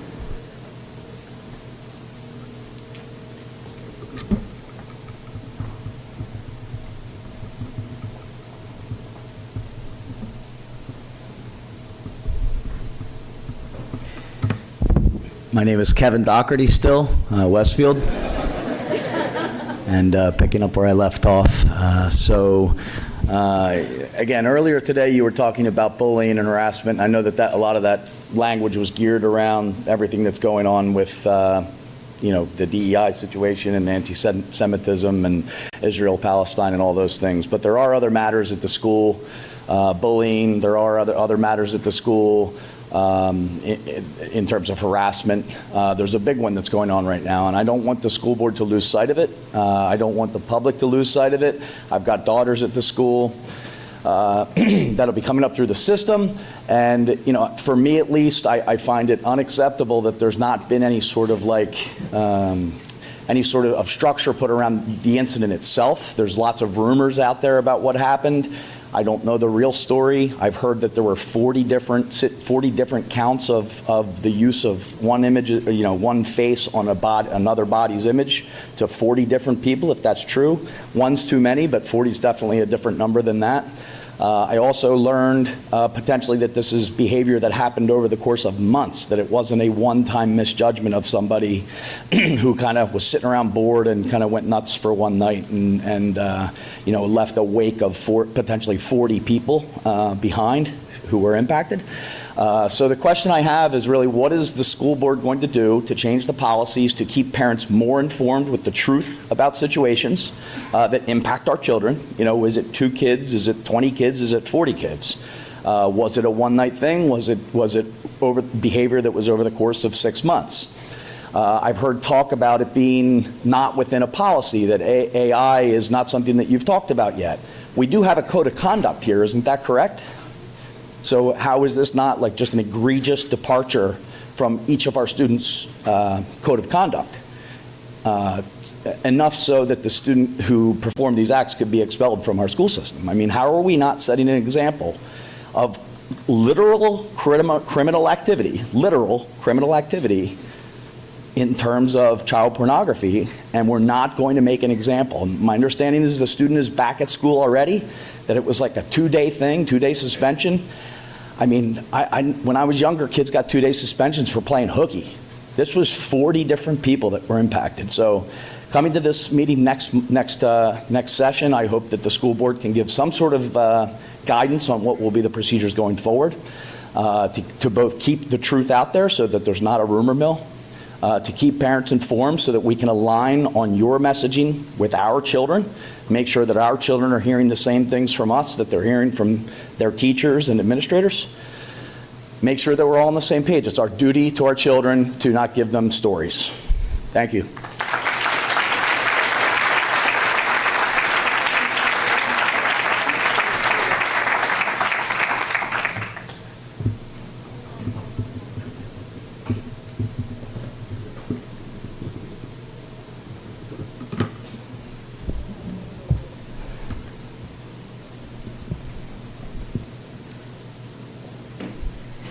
Lauren Gubera, Westfield. Dr. Gonzalez, in your statement to the Westfield community on October 11th, you referred to the largest targeted massacre of Jewish civilians since the Holocaust as an event in the Middle East. While your statement might be old news, the painful effects of it live on with the Jewish community here every day. It is unfathomable to us how the acts of beheading babies, raping women, murdering families, burning bodies, kidnapping and torturing children and elderly can simply be described as an event in the Middle East to you. After you put out your callous statement, you heard from hundreds of community members that were so hurt by your choice of words. Yet you still chose to show no support by failing to put out a statement that what happened on October 7th was terrorism and that anti-Semitism will not be tolerated here. And by doing that, you provided cover for this barbarism. At the last school board meeting, you said that your primary responsibility is to ensure the safety and well-being of all the students. Well, you have failed to do that. Your silence has failed to show the Jewish students of Westfield that you care about their well-being and their safety at school. You also said how you believe that your personal feelings about matters outside the school district have no place in your communications with the school community. I'm shocked that as someone who holds the title of a superintendent and should be well-educated, you actually think that stating the fact that there was a terrorist attack in Israel on October 7th would equate to you stating your personal feelings. You then went on to talk about how words matter. However, you did not support your Jewish students and make them feel protected with your words. Like your fellow superintendents did around New Jersey, so many CEOs did, and so many local and national elected officials did. Theodore Roosevelt said, "The most practical kind of politics is the politics of decency." Where is your human decency, Dr. Gonzalez? What kind of human respect for one another do you think that you're cultivating and teaching to our students by staying silent and not giving your principals and teachers the support and confidence they need to have age-appropriate discussions about what is happening with their students? Board of Ed members, I know I stand for thousands of people in our town when I say that we're very disappointed with you that you are allowing our superintendent to exhibit such a lack of human decency. Lastly, Dr. Gonzalez, with anti-Semitism on the rise, we want to know what you are doing to ensure that anti-Semitism does not trickle into our schools. Let me give you an education here. Being silent doesn't work. Being silent shows complacency with what's going on in our world. Being silent shows us exactly where you truly stand. And members of the board, it's now on you to make this right and make our children feel safe in their schools and community, since their own superintendent can't even speak up and support them when it matters most. I'll tell you one thing about silence. Until you all show your support for our Jewish community and properly educate the students so that anti-Semitism does not occur in our schools, we will not be silent.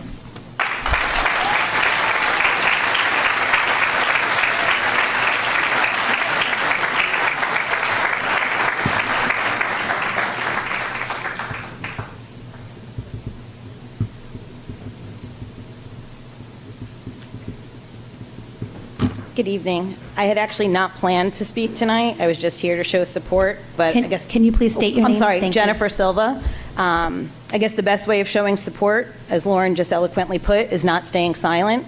So I am here as a non-Jew, supporting my fellow community members who are feeling unsafe and not heard. An earlier speaker said, "It is your job to make the students feel safe," and yes, she was right in that statement, but what she failed to mention is that as parents, it is our job to bring to your attention when our children are feeling unsafe, which is exactly what has been happening at the last several meetings. We are a community, and the parents have always tried to work together with the board, teachers, etc., to help continue to provide one of the best school districts to our students. We need you as a board and as a superintendent to hear these concerns and listen to these concerns of the community and actually make changes to include teaching about all types of diversity, which includes anti-Semitism. And to address the woman who also said, "Why do they not learn about other genocides?" It is because the Holocaust is part of American history. Others are not. We had a direct connection to the Holocaust. It doesn't make those genocides any less important or any less horrific. That's just why we learn about the Holocaust in history. I have had 2 kids already graduate from Westfield High School, and my last is a current junior. She's actually at the dance. I have always been proud of our district, but lately that feeling has wavered. I truly hope you take all that has been shared with you by our Jewish community and use it as an opportunity to make positive change that will help better educate our children on all types of diversity and help contribute to eliminating anti-Semitism, racism, and any other intolerance. Thank you.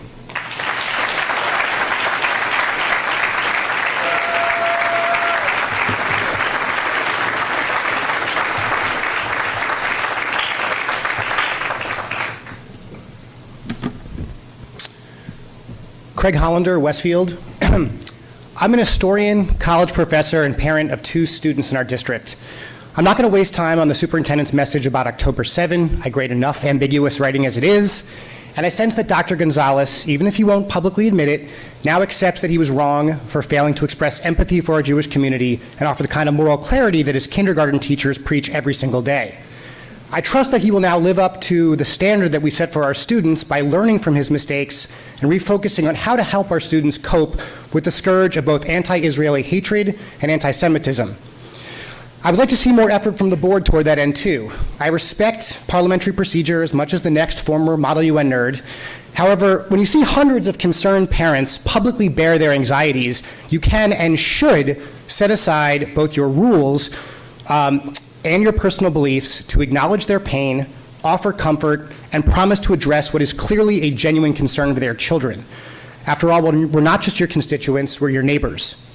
As a professor, I know this is easier said than done. Many of you probably disagree with one another. Personally, I believe that Israel has a right to defend itself, which I will note doesn't preclude me from mourning for innocent Palestinians killed in this war.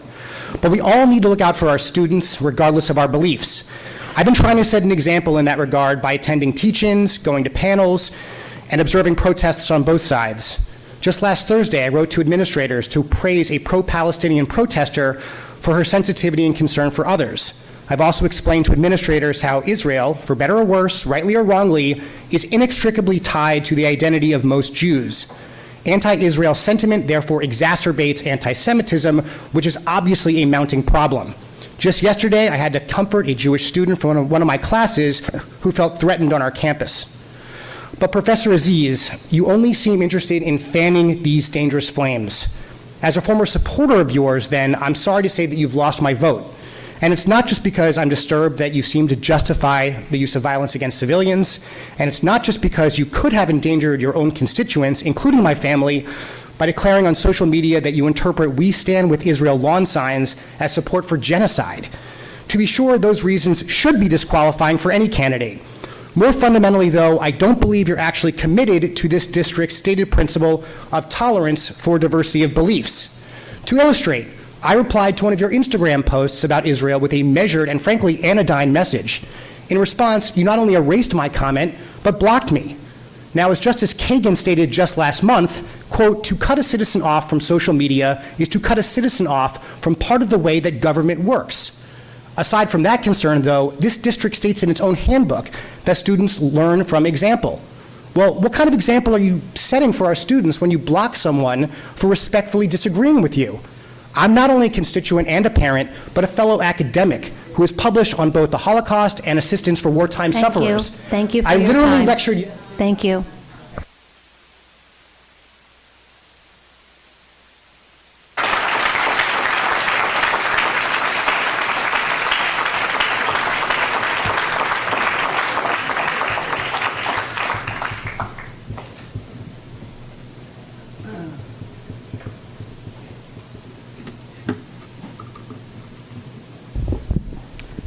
Ron Feldman, Westfield.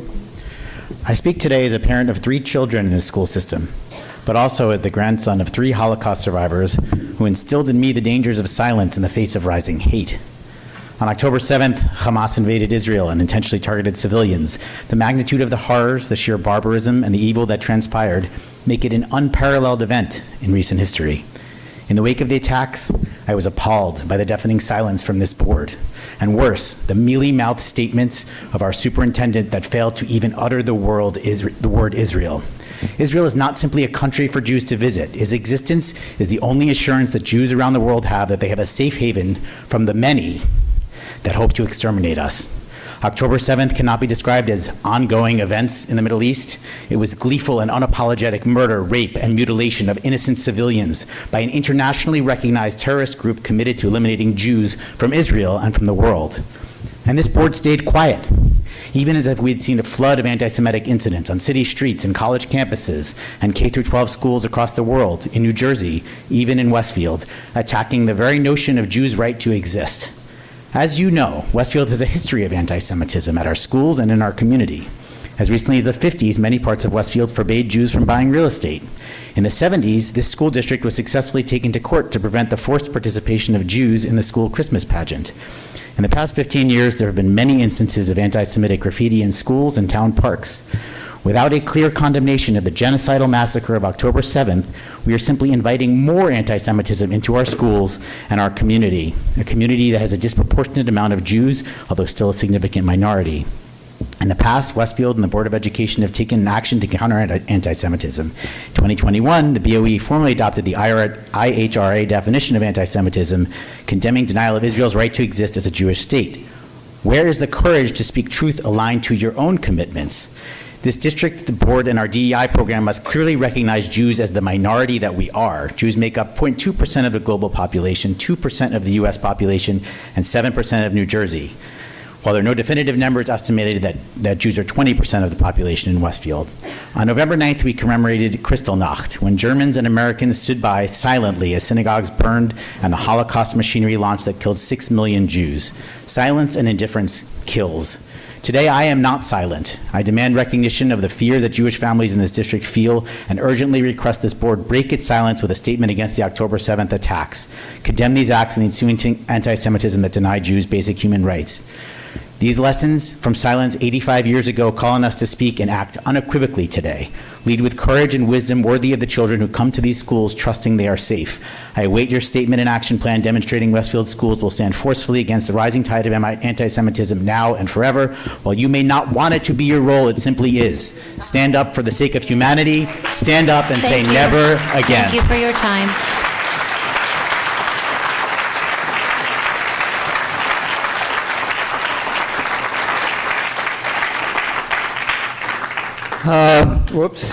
My name is Dave Jensen. I haven't been in this study hall since June 12, 1969.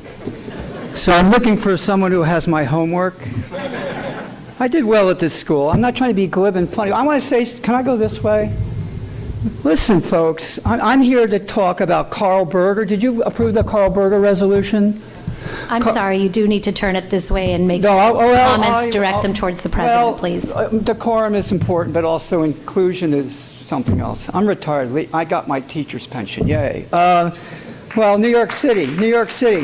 I grew up in this town, and I remember 3 years ago tomorrow, I was in the principal's office at Roosevelt because of bullying. I'm watching the clock. I was a bicycle patrol guy putting things on people's bicycles in the wrong spot. And one of the football players who was tackled next to my brother, who took care of that, said, "Are you being bullied?" And all of a sudden, the announcement came across the speaker. I was in the Navy. Of course, the thing, President Kennedy is dead. It's gone. I'm going to go quick. I was a social studies teacher. I got to move on here. I don't have Google Docs in front of me. Okay, documents. Okay, so listen. When I graduated high school from here, my parents came here for the same reason. Both of them were in the war. Everyone on my street was a military veteran. They didn't have wounded warrior projects. They had the American Legion and the Jolly Trolley to drink and get rid of their wounds, because if you remember that. My father, submarines. Okay. Listen, folks, I'm a veteran, and I've been to a war, and we uncovered, and I've been to Yugoslavia, and I've seen things you do not want to see. Any other veterans out here? I didn't have to go to you-know-where. They mustered me in 1970. I failed the exam, not deliberately, but I joined the Navy later. But I want to tell you something. You're going to love this, because I was a good teacher in New York City. The superintendent said exactly what he has to say. Any other veterans here? You right now, listen to me, folks, with the internet, we're in real time right now. Yes, we are at war. Can you please direct your comments to myself? I'm sorry. We are at war. And you guys got to get over that and understand that. And I remember Dr. Law, who was fired from this district because he didn't shovel the snow on time one year. That was back in 1970. And back to accommodating the wonderful, I knew Rabbi Kroloff. Anybody remember him? What a great guy. Remember Rabbi Kroloff? And Dr. Schrager? And I know the north side, south side. I lived on the north side on North Avenue, just across the border. Oh, boy. And all my Jewish friends, so I was in the band, I was the goy. Oh, they lived on the south. I had Dr. Schrager. It was a wonderful town, okay? But listen, folks, you're living through it right. You're in real time right now. And the principal said exactly what he had had to say. If I was a teacher back teaching social studies, and I would say the same thing. But what you do is you put it for the students and you have an honest, clear discussion about it. Okay? That's all I got. Okay. Thank you.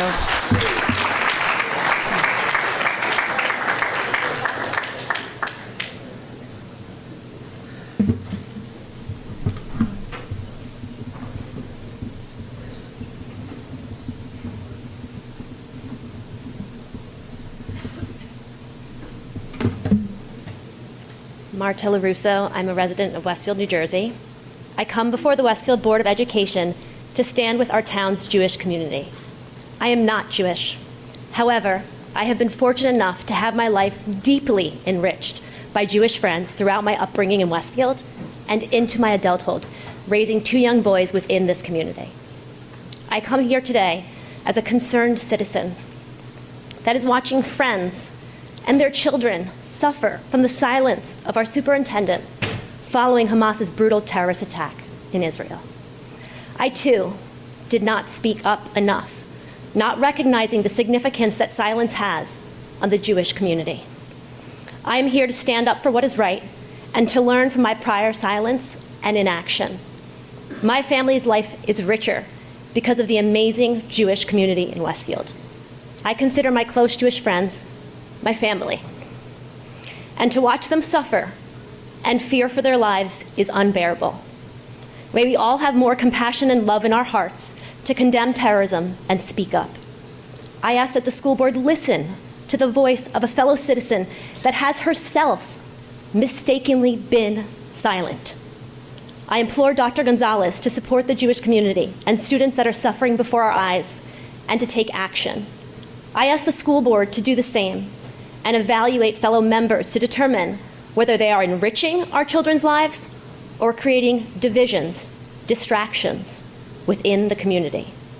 Ask yourselves the hard questions and lead with empathy and compassion as an example to the community and to our children. Thank you.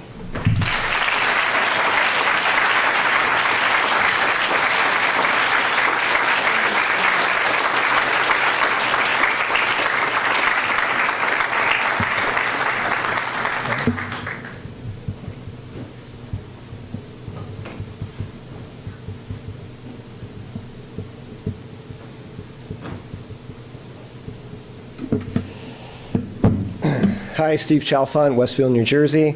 I'd like to thank the board, the administration, and the rest of the passionate citizens here for everybody coming out and speaking their minds tonight. I've got 2 points that I'm going to try to make fairly quickly, given the time limits. First, I'd like to thank, actually, Dr. Gonzalez. Your words and intentions, or your words earlier about the intentions and objectives about the DEI position, I thought were well spoken, particularly the comments about measuring the effectiveness of that position. As a business person, I'm always interested in how do we measure things and make sure that we're improving them over time. One thing I would really like to see and have it be reported publicly for everybody is what kind of concrete measures are going to be put in place to evaluate the effectiveness of that position and the resulting curriculum in our schools. Particularly, is there going to be a reduction, are we looking at number of hate crime incidents? What kind of concrete things can we put around that that can make it a little bit more meaningful so we can evaluate our tax dollars being spent well over time? That's my first point. My second point, so kind of like the last speaker, right? I've got a real personal history of I'd call it white privilege. My ancestors, many of them came to the country over 300 years ago. I've grew up in a nice middle class white suburb. I'm no minority group whatsoever. But I consider myself to be an ally, and I try to raise my children to be considerate allies. But in that front, I need help. I remember sitting through Dr. Bolton's excellent presentations multiple times at the start of Edison about the double-edged sword that is the cell phone and the massive amount of just complete bombardment that my kids get every day from everything in social media. And where I would love to see some help from the district and some input into the curriculum in a kind of consistent cross-functional way, like business speak, right? But like cross-disciplinary way of how do we encourage our children and have those discussions. I kind of like 2 points ago about an open discussion with this maybe as a topic. that talks to the history and the facts behind all of these things to help confront what is, frankly, I see as a lot of propaganda out there. Propaganda has always been used to demonize marginalized groups throughout history, and I don't think what's going on today is any different, as discussions with my 20-year-old will bear witness to. And if anybody wants to have a great conversation where you want to ram your head through a wall, please come and talk to my 20-year-old about it, where there's a complete lack of understanding of actual history and all kinds of so-called facts from Twitter. That's it. Thank you very much.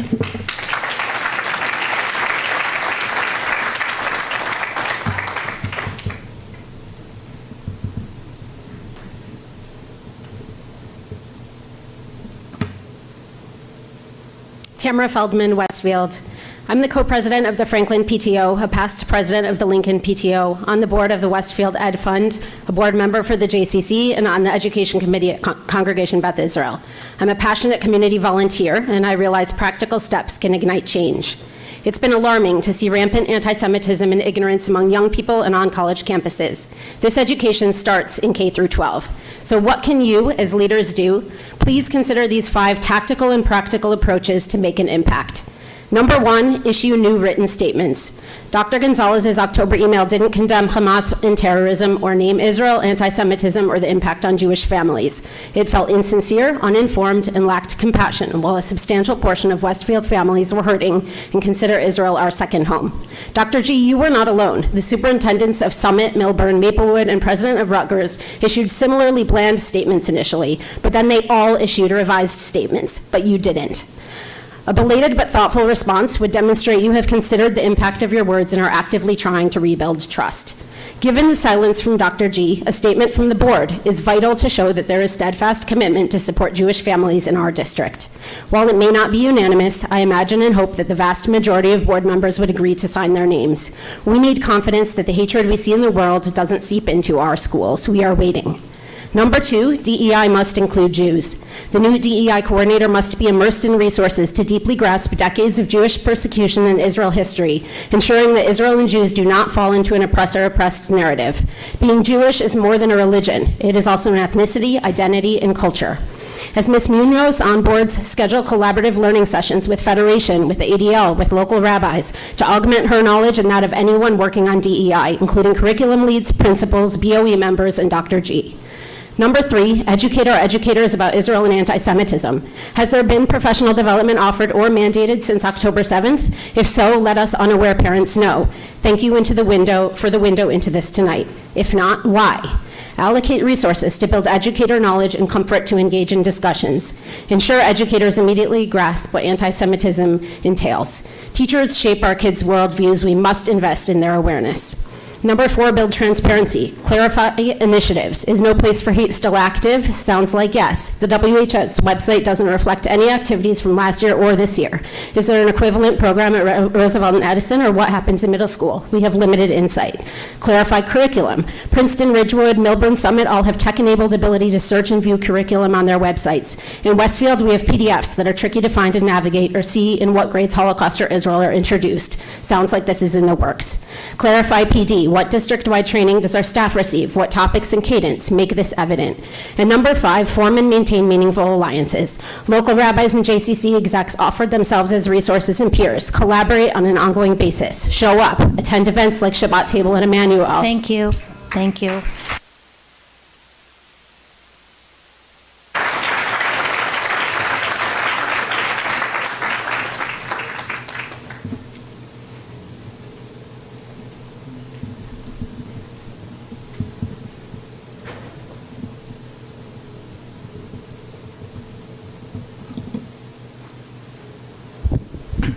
Hi, good evening. Robert Tucker, 30-year resident of Westfield, and I've had 2 children go through the system, and they're out and about, finished college and off on their own now. So you guys did a great job.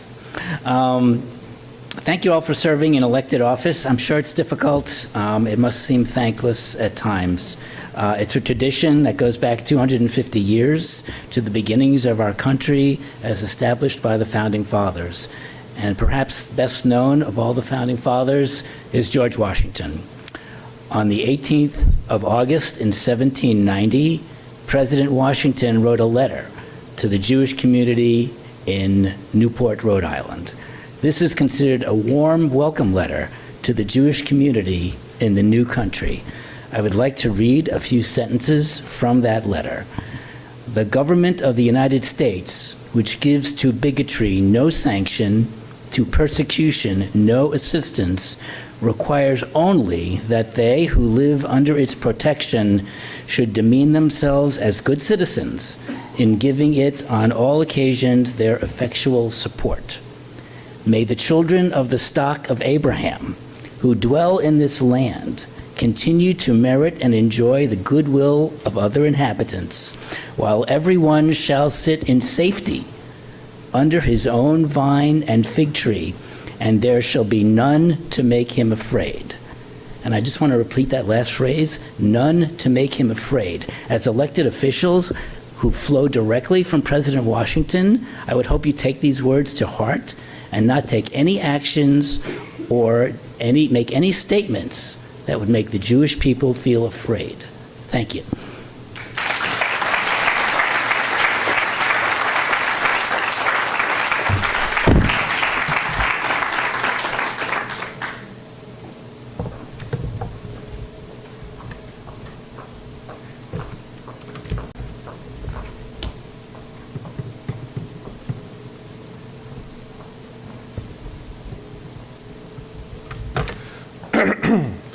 Kyle George, Westfield. On November 11th at 11 a.m., on Veterans Day no less, a pro-Palestine rally, to put it nicely, was held at Mendowaskin Park. It was organized by 2 Westfield High School graduates. At the rally, 5 people spoke. 2 of them were WHS graduates. One of them was a teacher from Patterson who was also a BLM organizer. He wore a shirt stating as much. One of the WHS graduates and the Patterson teacher have both spoken here at past BOE meetings in support of Sahar Aziz. The BLM organization, as has been mentioned previously, celebrated the Hamas terrorist attacks on X, aka Twitter, immediately after they happened. In 2020, the district brought in books that promoted the BLM org. How will a young Jewish child feel if they read a book from school promoting this org now? During the rally, speakers would frequently pause while another BLM organizer led people in chants of BLM solidarity and "From the river to the sea, Palestine will be free." This chant calls for the destruction of the state of Israel and the Jews within it, from the Jordan River to the Mediterranean Sea. It is a call for genocide, not for peace. The fact that people would stand in our own town, which has such a large Jewish population, and passionately chant this is tremendously disturbing. You may be thinking, where have I heard that before in Westfield? And of course, you've heard it because Sahar Aziz retweeted that phrase in early 2022, along with other tweets about Israel being an apartheid state full of settler colonists. Yet Sahar Aziz remains on the curriculum committee, helping to decide the curriculum that apparently results in WHS graduates chanting "From the river to the sea" proudly from the top of their lungs. I have zero confidence that she is helping to ensure that traditional American and world history gets taught in our schools. So what are you all going to do to ensure that K through 12 students get real U.S. history, world history, and World War II history, including the Holocaust, education? How are you ensuring that students who know that their right to be wrong comes from American veterans who've made the ultimate sacrifice? What are you doing to make sure kids don't get their history knowledge from TikTok? Just this week, many children and young adults made bin Laden's 2002 Letter to America trend. We are truly doomed if bin Laden is history teacher to America's next generation. What does Westfield's history department have to say? I hope bin Laden isn't shielded from repudiation by this new false DEI ideology that many people spoke about earlier. Finally, I want to commend Mr. Galligan for filing another ethics complaint against Sahar Aziz for what seems like an obvious abuse of power against this board and parents. The fact that a tenured BOE member, 10 years I believe, filed an ethics complaint against Sahar Aziz is a loud and clear repudiation of her actions. She's probably earned another one. She's been tweeting and retweeting so many divisive things since October 7th, including tweets directed at Westfield and Westfield's Jewish population. She said, quote, "People all over my town in New Jersey are posting 'I stand with Israel' signs on their lawns.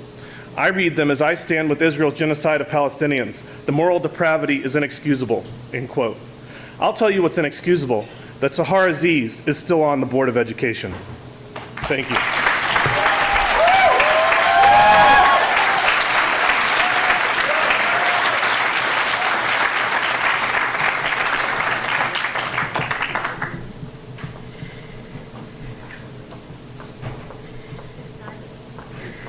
Sorry about that. Hi, Julie Steinberg, Westfield. I've spoken to this board before over the last 5 or 6 years, and I've worked very successfully with many of the teams here as well to improve Holocaust education here and genocide education here in Westfield. And one of the things that I've seen before is I've emphasized before, is that the breaking of norms is exactly the type of red flag that Holocaust education teaches us, because it's a red flag for further breakdowns in society when people will not respect norms. So I beg you, when people do not respect norms in these meetings, when people disrupt, insist on more time, refuse to follow the agenda, discourage other people from speaking, shout out loud, I beg you to please do something instead of just cautioning them. There needs to be a process where there needs to be some sort of discipline. In terms of a statement that was made earlier, I just want to clarify that that is incorrect about genocides not being taught, only the Holocaust being taught. In fact, if you look at the curriculum, of course, you'd have to actually look at the curriculum, you'd see that not only is the Holocaust taught, but Rwanda is emphasized, and more than 20 other countries, ranging from China, Zimbabwe, Iraq, Syria, Myanmar, South Sudan, Ethiopia, Ukraine, are included in these studies. So I think it's really important because words matter. Now, why do I say all of these things? Because one, the misinformation and bad behavior here tonight has me concerned about a larger issue that perhaps needed to be added to the curriculum, and that is horseshoe theory. That means in disciplines ranging from political science to philosophy, it's a pattern analysis that asserts that far left and far right, rather than being at the opposite ends, are actually very close together. In short, extremists ultimately come to the same place, and a river runs through it. So where do they line today? Because I find myself moving squarely center of that horseshoe. I don't think I'm alone, but I worry sometimes. Well, they agree on anti-Semitism. They like to intimidate others in government and in universities. They love to use their big, beautiful Twitter accounts to intimidate other people.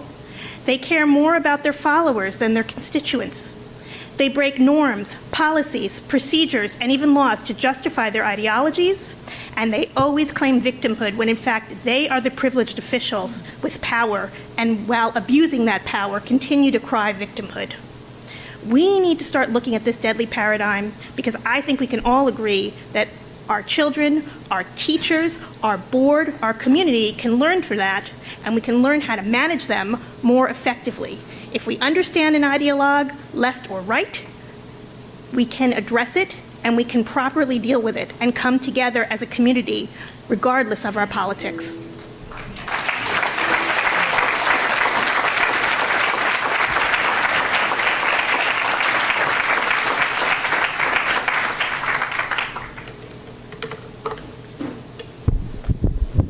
Hi, my name's Jenny Hollander. I'm a Westfield resident, and I'm going to finish the unfinished comments of my husband, Craig Hollander, the professor who was speaking earlier. To illustrate, I replied to one of Professor Aziz's Instagram posts about Israel with a measured and frankly anodyne message. In response, you not only erased my comment, but blocked me. Now, as Justice Kagan stated just last month, to cut a citizen off from social media is to cut a citizen off from part of the way the government works. Aside from that concern, though, this district states in its handbook that students, quote, learn by example. Well, what kind of example are you setting for our students when you block someone for respectfully disagreeing with you? I'm not only a constituent and a parent, but a fellow academic who has published on both the Holocaust and assistance for wartime sufferers. I literally lectured yesterday about ethnic cleansing, and I don't think it's too much to ask for those overseeing our schools to show our children that they have the humility to admit that they don't know everything. Rather, I hope that every school board member will demonstrate that he or she can engage in peaceful discourse with those who have opposing views and seek out information from a broad array of sources, even if those sources challenge their preconceived beliefs, because that's called learning. Thank you.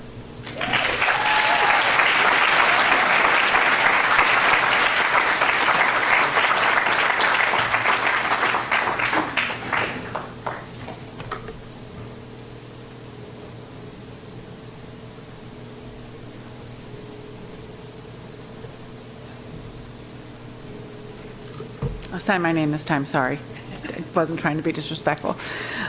Lindsay Betzalo in Westfield. In the last 45 days, something that's been brewing for a while has become glaringly obvious. You are all sort of failing our students. Since Ms. Aziz was elected, this board has become her show, and I'm aware that I'm probably not helping that right now, but this has to be said. She's taken the focus away from what you're meant to be doing and the core purpose of the board, and it seems that many are afraid to stand up to her. Following Dr. Gonzalez's initial response to the terror attacks on October 7th, there's been countless expressions of fear and pain within the Jewish community and the Jewish students. Ms. Aziz has escalated her words of hate on social media without properly separating those opinions from that of the board. In addition, there's a significant lack of support for your student athletes having proper hometown fields, and of course the recent global headlines on the AI images. So what is happening? These are all examples of the educational leadership falling apart. You've lost the moral clarity that is needed across the board, no pun intended, and it's reflected in the behavior of the students in the district. Without the proper leadership, messaging, and actions from the top, the domino effect is real and our students are suffering. So what can be done to fix this?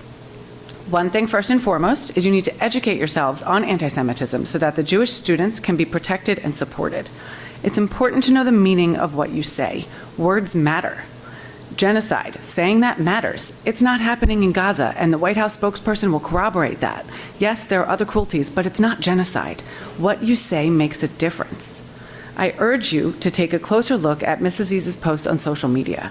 Maybe then you'll understand why we are so worried for our children when she's in charge of the curriculum. Her posts come across as threatening, the phrases are one-sided, and she needs to be removed from the curriculum committee immediately, if not the board. It's clear that her views on this topic are quite biased. In addition, I encourage you to have real-time conversations about the Holocaust and genocide curriculums in the schools so that the teachers are aware of extra sensitivities and are prepared for current event comparisons. They need to be on high alert for anti-Semitic comments, especially during these units, in the elementary, middle, and high school classes. I also hope that you'll have stronger communication with the parent community all around. Involve the families in your school, implement our suggestions. Actions speak louder than words, and all we've seen since October 7th is inaction. I hope you'll soon move in a different direction.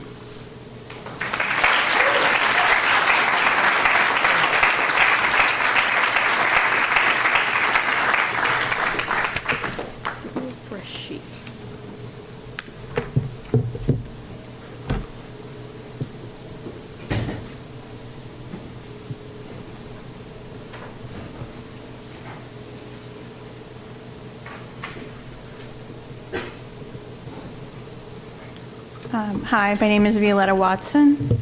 Thank you, Dr. Gonzalez, for your statement at the beginning of the meeting condemning anti-Semitism, Islamophobia, terrorism, and all forms of hate.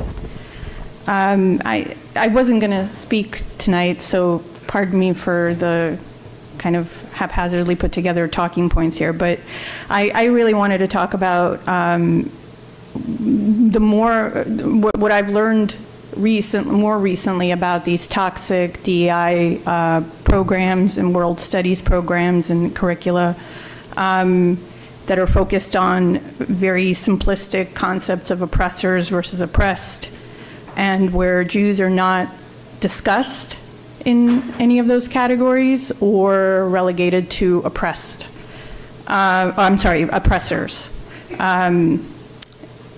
Zionist oppressors, as I understand it. I'm not an expert in this, but it, as a Jewish parent, it really concerns me. And so my understanding is that even before October 7th, these programs have led to a moral equivocation about terrorism against Israel and the Jewish people as something that is okay. And something that should be praised. And even before October 7th, this has led to the praise of terrorists and defending and calling for violent attacks, and this concept of resistance by any means necessary. It's led to people calling Zionism and the belief in Israel's right to exist as a new Nazism, and it has fueled more anti-Semitism. So I'm here to urge the Board of Ed to be more cognizant, more critical, and more transparent about how teachers are answering questions about what is anti-Semitism, how we're teaching about Jews and Israel in our schools, particularly because I imagine that we're taking these, we're following a structure of these curricula. And again, I'm not as familiar with our curricula, and so I ask you to be more transparent about what it is that we're teaching our children on these topics. We don't have a Jewish Heritage Month. Most people don't understand that Judaism is not just a religion. It's an ethnicity, it's a culture.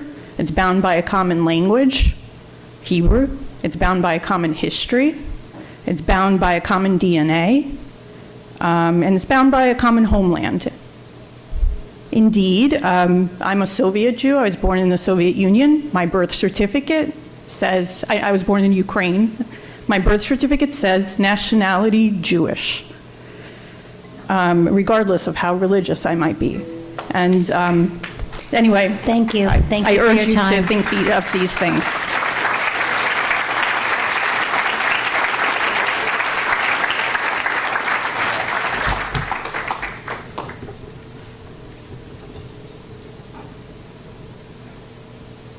Thanks. Stacy Roxar, Westfield.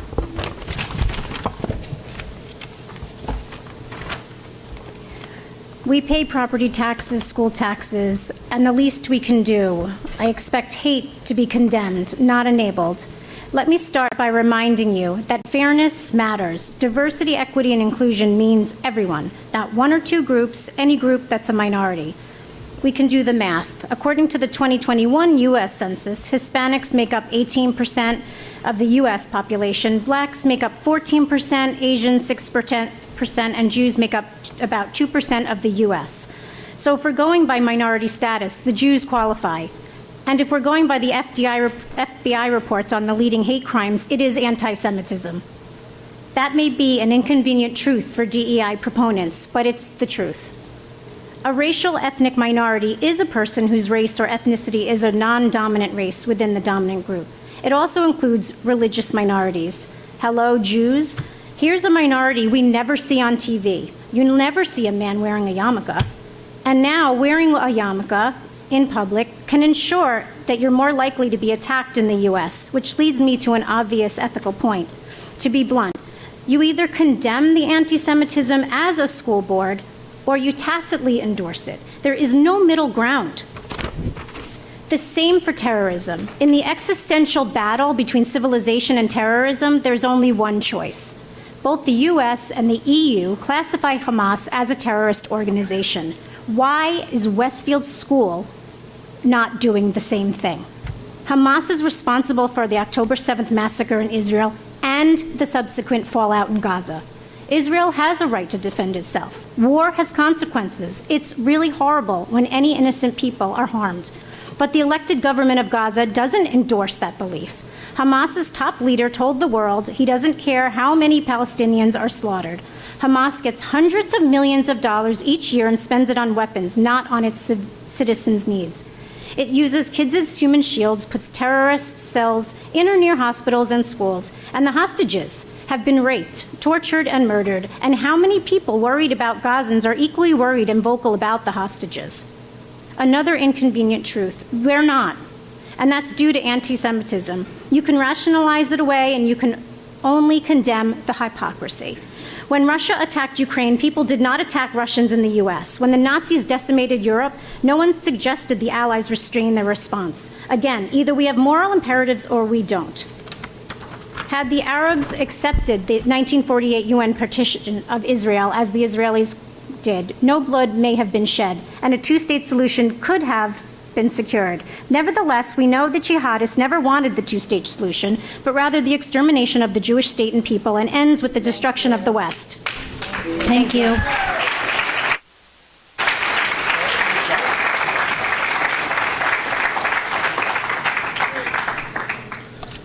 Hi, my name is Yusuf Ali, and I'm a resident of Westfield. I'd like to preface this with the statement that I'm not here to change any minds, and that my being here and giving this speech is extremely out of character, but I feel that I have a perspective to offer and that everybody can learn from here. So I graduated from WHS last year, I now go to college, and I've lived in Westfield for 7 years. I'm Egyptian, and I'm Muslim. I'd like to acknowledge the Jewish community in here tonight, and I watched the last Board of Education meeting, and I could hear the pain in the voices of the Jewish community and how they felt fear in expressing their support for Israel following the terrorism on October 7th. I think that living in Westfield, a lot of people become desensitized to the marginalization of the Jewish community, and that's partly because there's a lot of affluent Jewish families here, and that the Jewish voice is heard much better here, which is kudos to you. The perspective I have to offer now is as authentic as I can make it. Growing up, I faced Islamophobia, just as many Muslim families have following 9/11. When I was younger, in middle school, I was called a terrorist and laughed at by my peers as a joke after revealing that I was Muslim. At WHS, I learned to stop voicing my Muslim identity following multiple occasions when I would tell other people my religion, and I would be followed with the question of whether I wanted to beat up a Jewish student. When learning American history, teachers brisked over the waves of violent Islamophobia following 9/11 and the injustices that occurred in Iraq and the exploitation of the Middle East.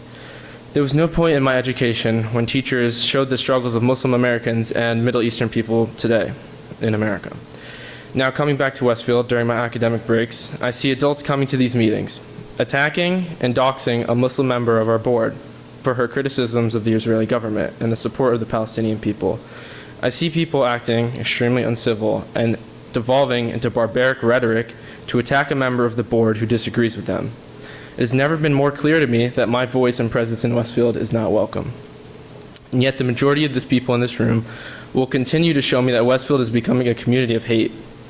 People will voice their proud support of the actions of the Israeli government and attack anyone like Ms. Aziz who speaks in support of the innocent civilians of Gaza, not Hamas, who have had atrocities committed to them for decades. They will acknowledge the over 13,000 innocent lives lost in Gaza, 5,500 of which are children, who look like me and speak like me, and say that to criticize a government who could carpet bomb their home tonight or next week is anti-Semitic. Whether anybody disagrees with me or not on this topic is their every right. And I'm not proposing some biased education for students here that informs them of my opinion and convinces them of my opinion. But respectful and two-sided conversation and education on this topic and its history is paramount. Helping the students of Westfield come to their own conclusions following critical thought, I think, is what's the most important. And that is what I'm calling on the Board of Education to carry out today. Thank you.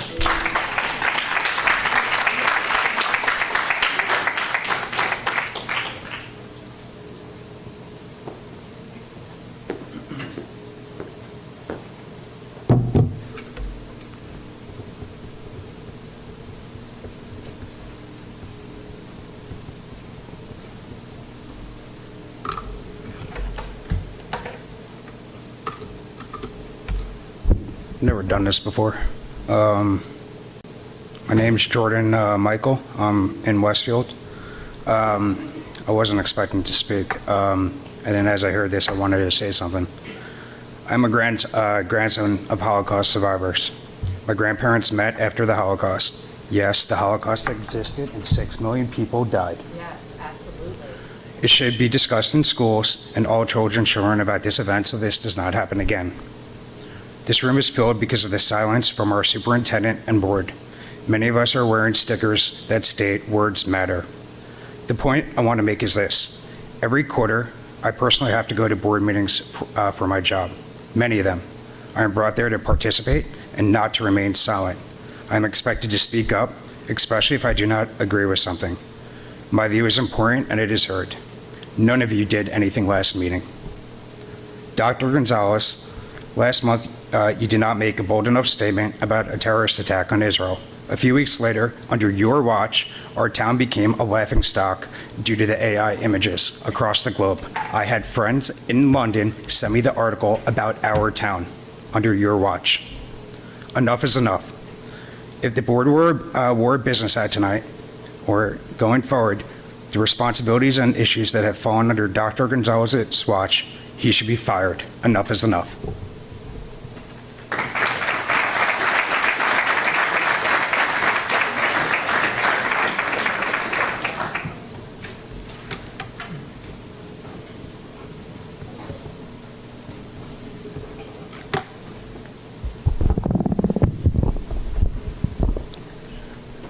Hello, okay.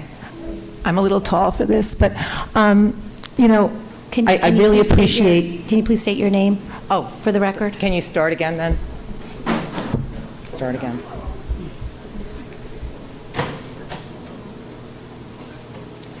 Kathy O'Gara, Westfield. First of all, I really would like to thank that student who had the courage to stand here. I can only imagine how difficult it must have been for him to grow up in such a minority in this town. I know we talk about national trends and anti-Semitism across the nation, but we do have a larger percentage of Jewish neighbors here, and I think that's a wonderful thing. I also think it's wonderful that our students have learned about the Holocaust, my children included. I took them to Anne Frank plays, I made them read the books, I had them write thank you letters to Holocaust survivors who came to Tamaquez. But I do believe they have not learned about other genocides, so it's fine to say it's in the curriculum, but my kids have told me, no, they have not. So we need to think about that, and I'm so appreciative that Dr. Gonzalez is considering that. And I really appreciated your statement, Dr. Gonzalez, after October 7th. The world was pained, the whole community was pained, and your letter just made me feel like any student at school who felt worried they were going to get the support. You delineated exactly the supports that would be provided. And it's the students we're worried about, not the parents. I would suggest therapy for parents who really are struggling, or obviously you have community groups. So turn to each other, and but it's the students. We really, really need to make sure our students feel safe, not our parents. And then I will add that with regards to hate crimes, I did attend a congregation, it was a solidarity event with Palestinian neighbors, and I was physically assaulted because a Zionist could not appreciate that we would be standing up for Palestinian rights. Even the gasps here, even the way you're trying to silence me here, how could we possibly even teach about history and anti-Semitism if it doesn't get done exactly the way you want it? You can't dictate what our schools do. I really believe you should not share everything with these parents who want to micromanage what our children learn. It is true that our kids are going off to college and they can't even have a conversation about these issues, and that's very sad. How can we ever solve a conflict in the Middle East if we can't even have a civil conversation? Thank you.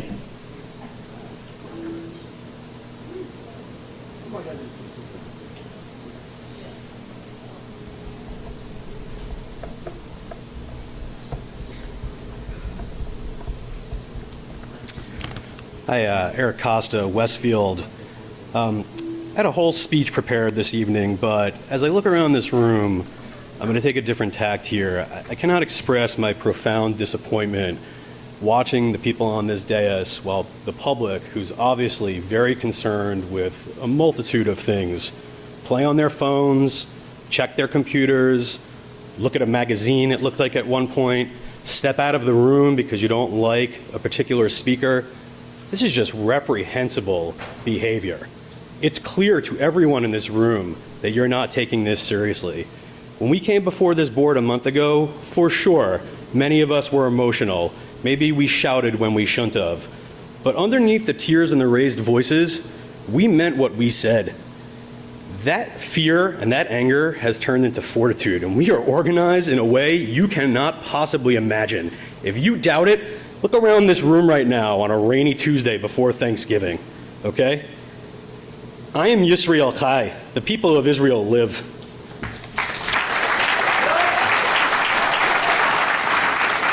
With Thanksgiving approaching, it brings to mind an old joke told by Jews before holiday meals.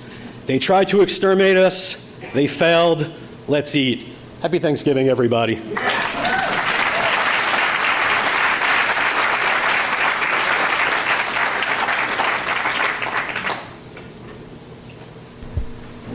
Okay, at this time, I'd like to close public session.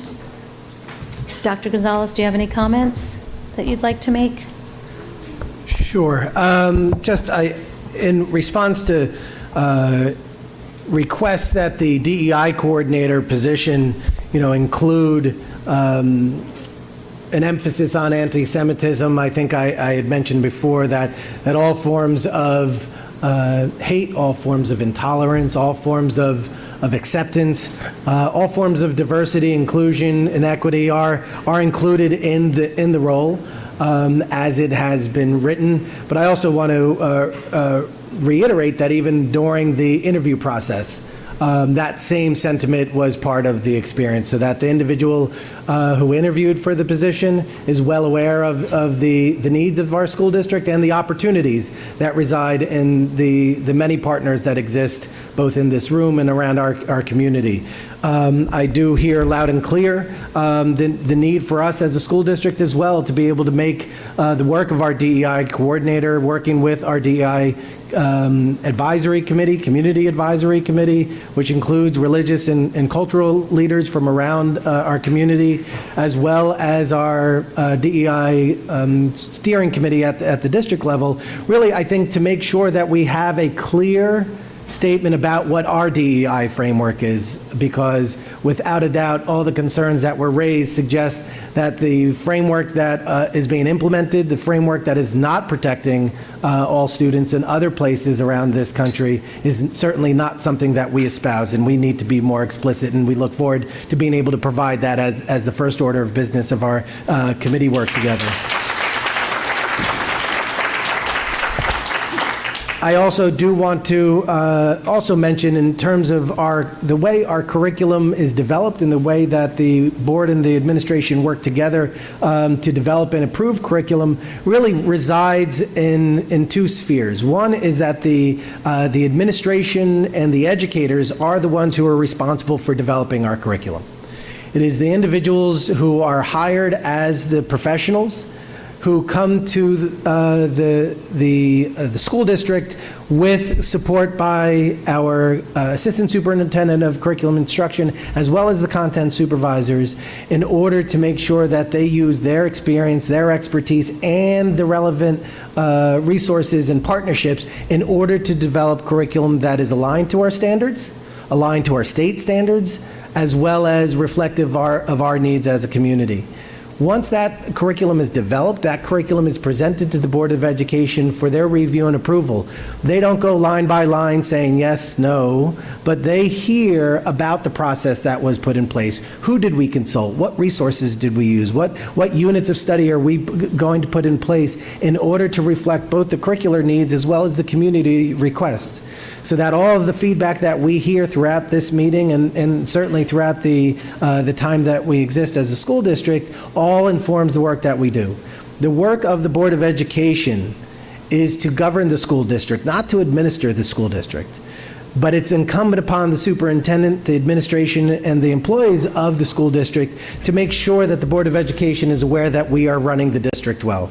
So we provide those resources, we provide the processes, and we provide the necessary details so that they're aware of what goes into the curriculum, so that they know it's not arbitrary, it's not capricious, it's not one-sided, and certainly can represent the community's interests as aligned to the standards. Ultimately, the Board of Education is the responsible entity to approve that. So they, as a member of a 9-member board, have that responsibility, so that each individual board member has the ability to cast his or her vote according to his or her decision. But ultimately, it's the board or the majority of the board who will make the decision whether or not to approve a curriculum. But it is the administration working with the professionals who provide that content. So I just want to be able to provide that explanation as well. I also want to provide just a comment regarding some of the references to the AI incident. Whenever there's concern about student safety and student incidents, unfortunately, we are in a position where we can't provide the level of details and transparency about those details that I think many people want. And I could understand as a parent why you'd want to know those details. But for the same reason we want to protect all of our students, we want to make sure that we don't in any way compromise the anonymity of all the students involved.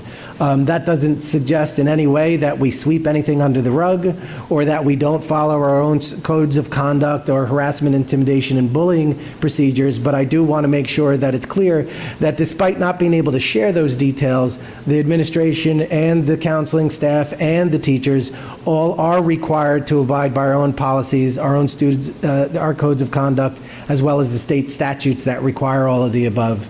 The reference to AI in particular, without a doubt, AI is something that is taking this entire world for an amazing up and down ride, just showing both the power and the problems that come along with it. So that as a school district, we are looking at all the different places, where it fits into our curriculum, how it impacts our efforts to provide supports to our students, but also how we discipline students, how it impacts our code of conduct. All of those things are being considered and contemplated as we also await for guidance by our legislators, by our Department of Education, as to how these things are expected to fit in. What I can tell you is that we are not sitting idly by, but we are actively exploring and engaging in additional experiences to help inform our work. Each day I open up, my live feed and continue to see different variations of AI manifesting itself in both positive and negative ways. And by all means, as a school district, we need to explore ways to incorporate that. I don't have the answers now. But my answer is that we are going to continue to investigate ways and identify ways that we can use the tool, but also protect our students in the process. So we look forward to providing updates as it impacts our curriculum, as it impacts our policies, as it impacts our codes of conduct. But without a doubt, in all the instances that have been described this evening, whether it relates to anti-Semitism, Islamophobia, harassment, intimidation, and bullying, we do continue to press the importance of our schools being safe places for our students. And we do encourage all members of our community, students, parents, staff alike, to report any incidents where they find that a student is not being treated appropriately, where they are not being, where our staff is responsible for holding one another accountable. We want to make sure that we hold ourselves accountable. So I implore everyone, reach out to your teachers, reach out to your administrators, reach out to any member of the administration, and report any concerns that you have about these incidents in our schools. As referenced earlier, but I do want to underscore, on the main page of our district website and on the school's main pages, there is a button on the front page that says Harassment, Intimidation, Bully, HIB, and once you click there, it will take you to our resource page where you can submit an anonymous incident form for us to then begin the process. I just want to thank everyone again for all of the comments, all of the concerns that are shared. I'm sorry that we don't always see eye to eye, but I assure you that I truly believe in the passion and sincere care that everyone in this room has, and I look forward to continuing my work to demonstrate the same on my behalf. So thank you all. Have a great Thanksgiving. Why can't you condemn the terrorist attack? At this point, I'd like to make a motion to adjourn the meeting. Can I have a second? Every single thing you commented on besides that. Everyone say aye. Aye. Aye. Thank you. Thank you, Dr. Gonzalez. Thank you.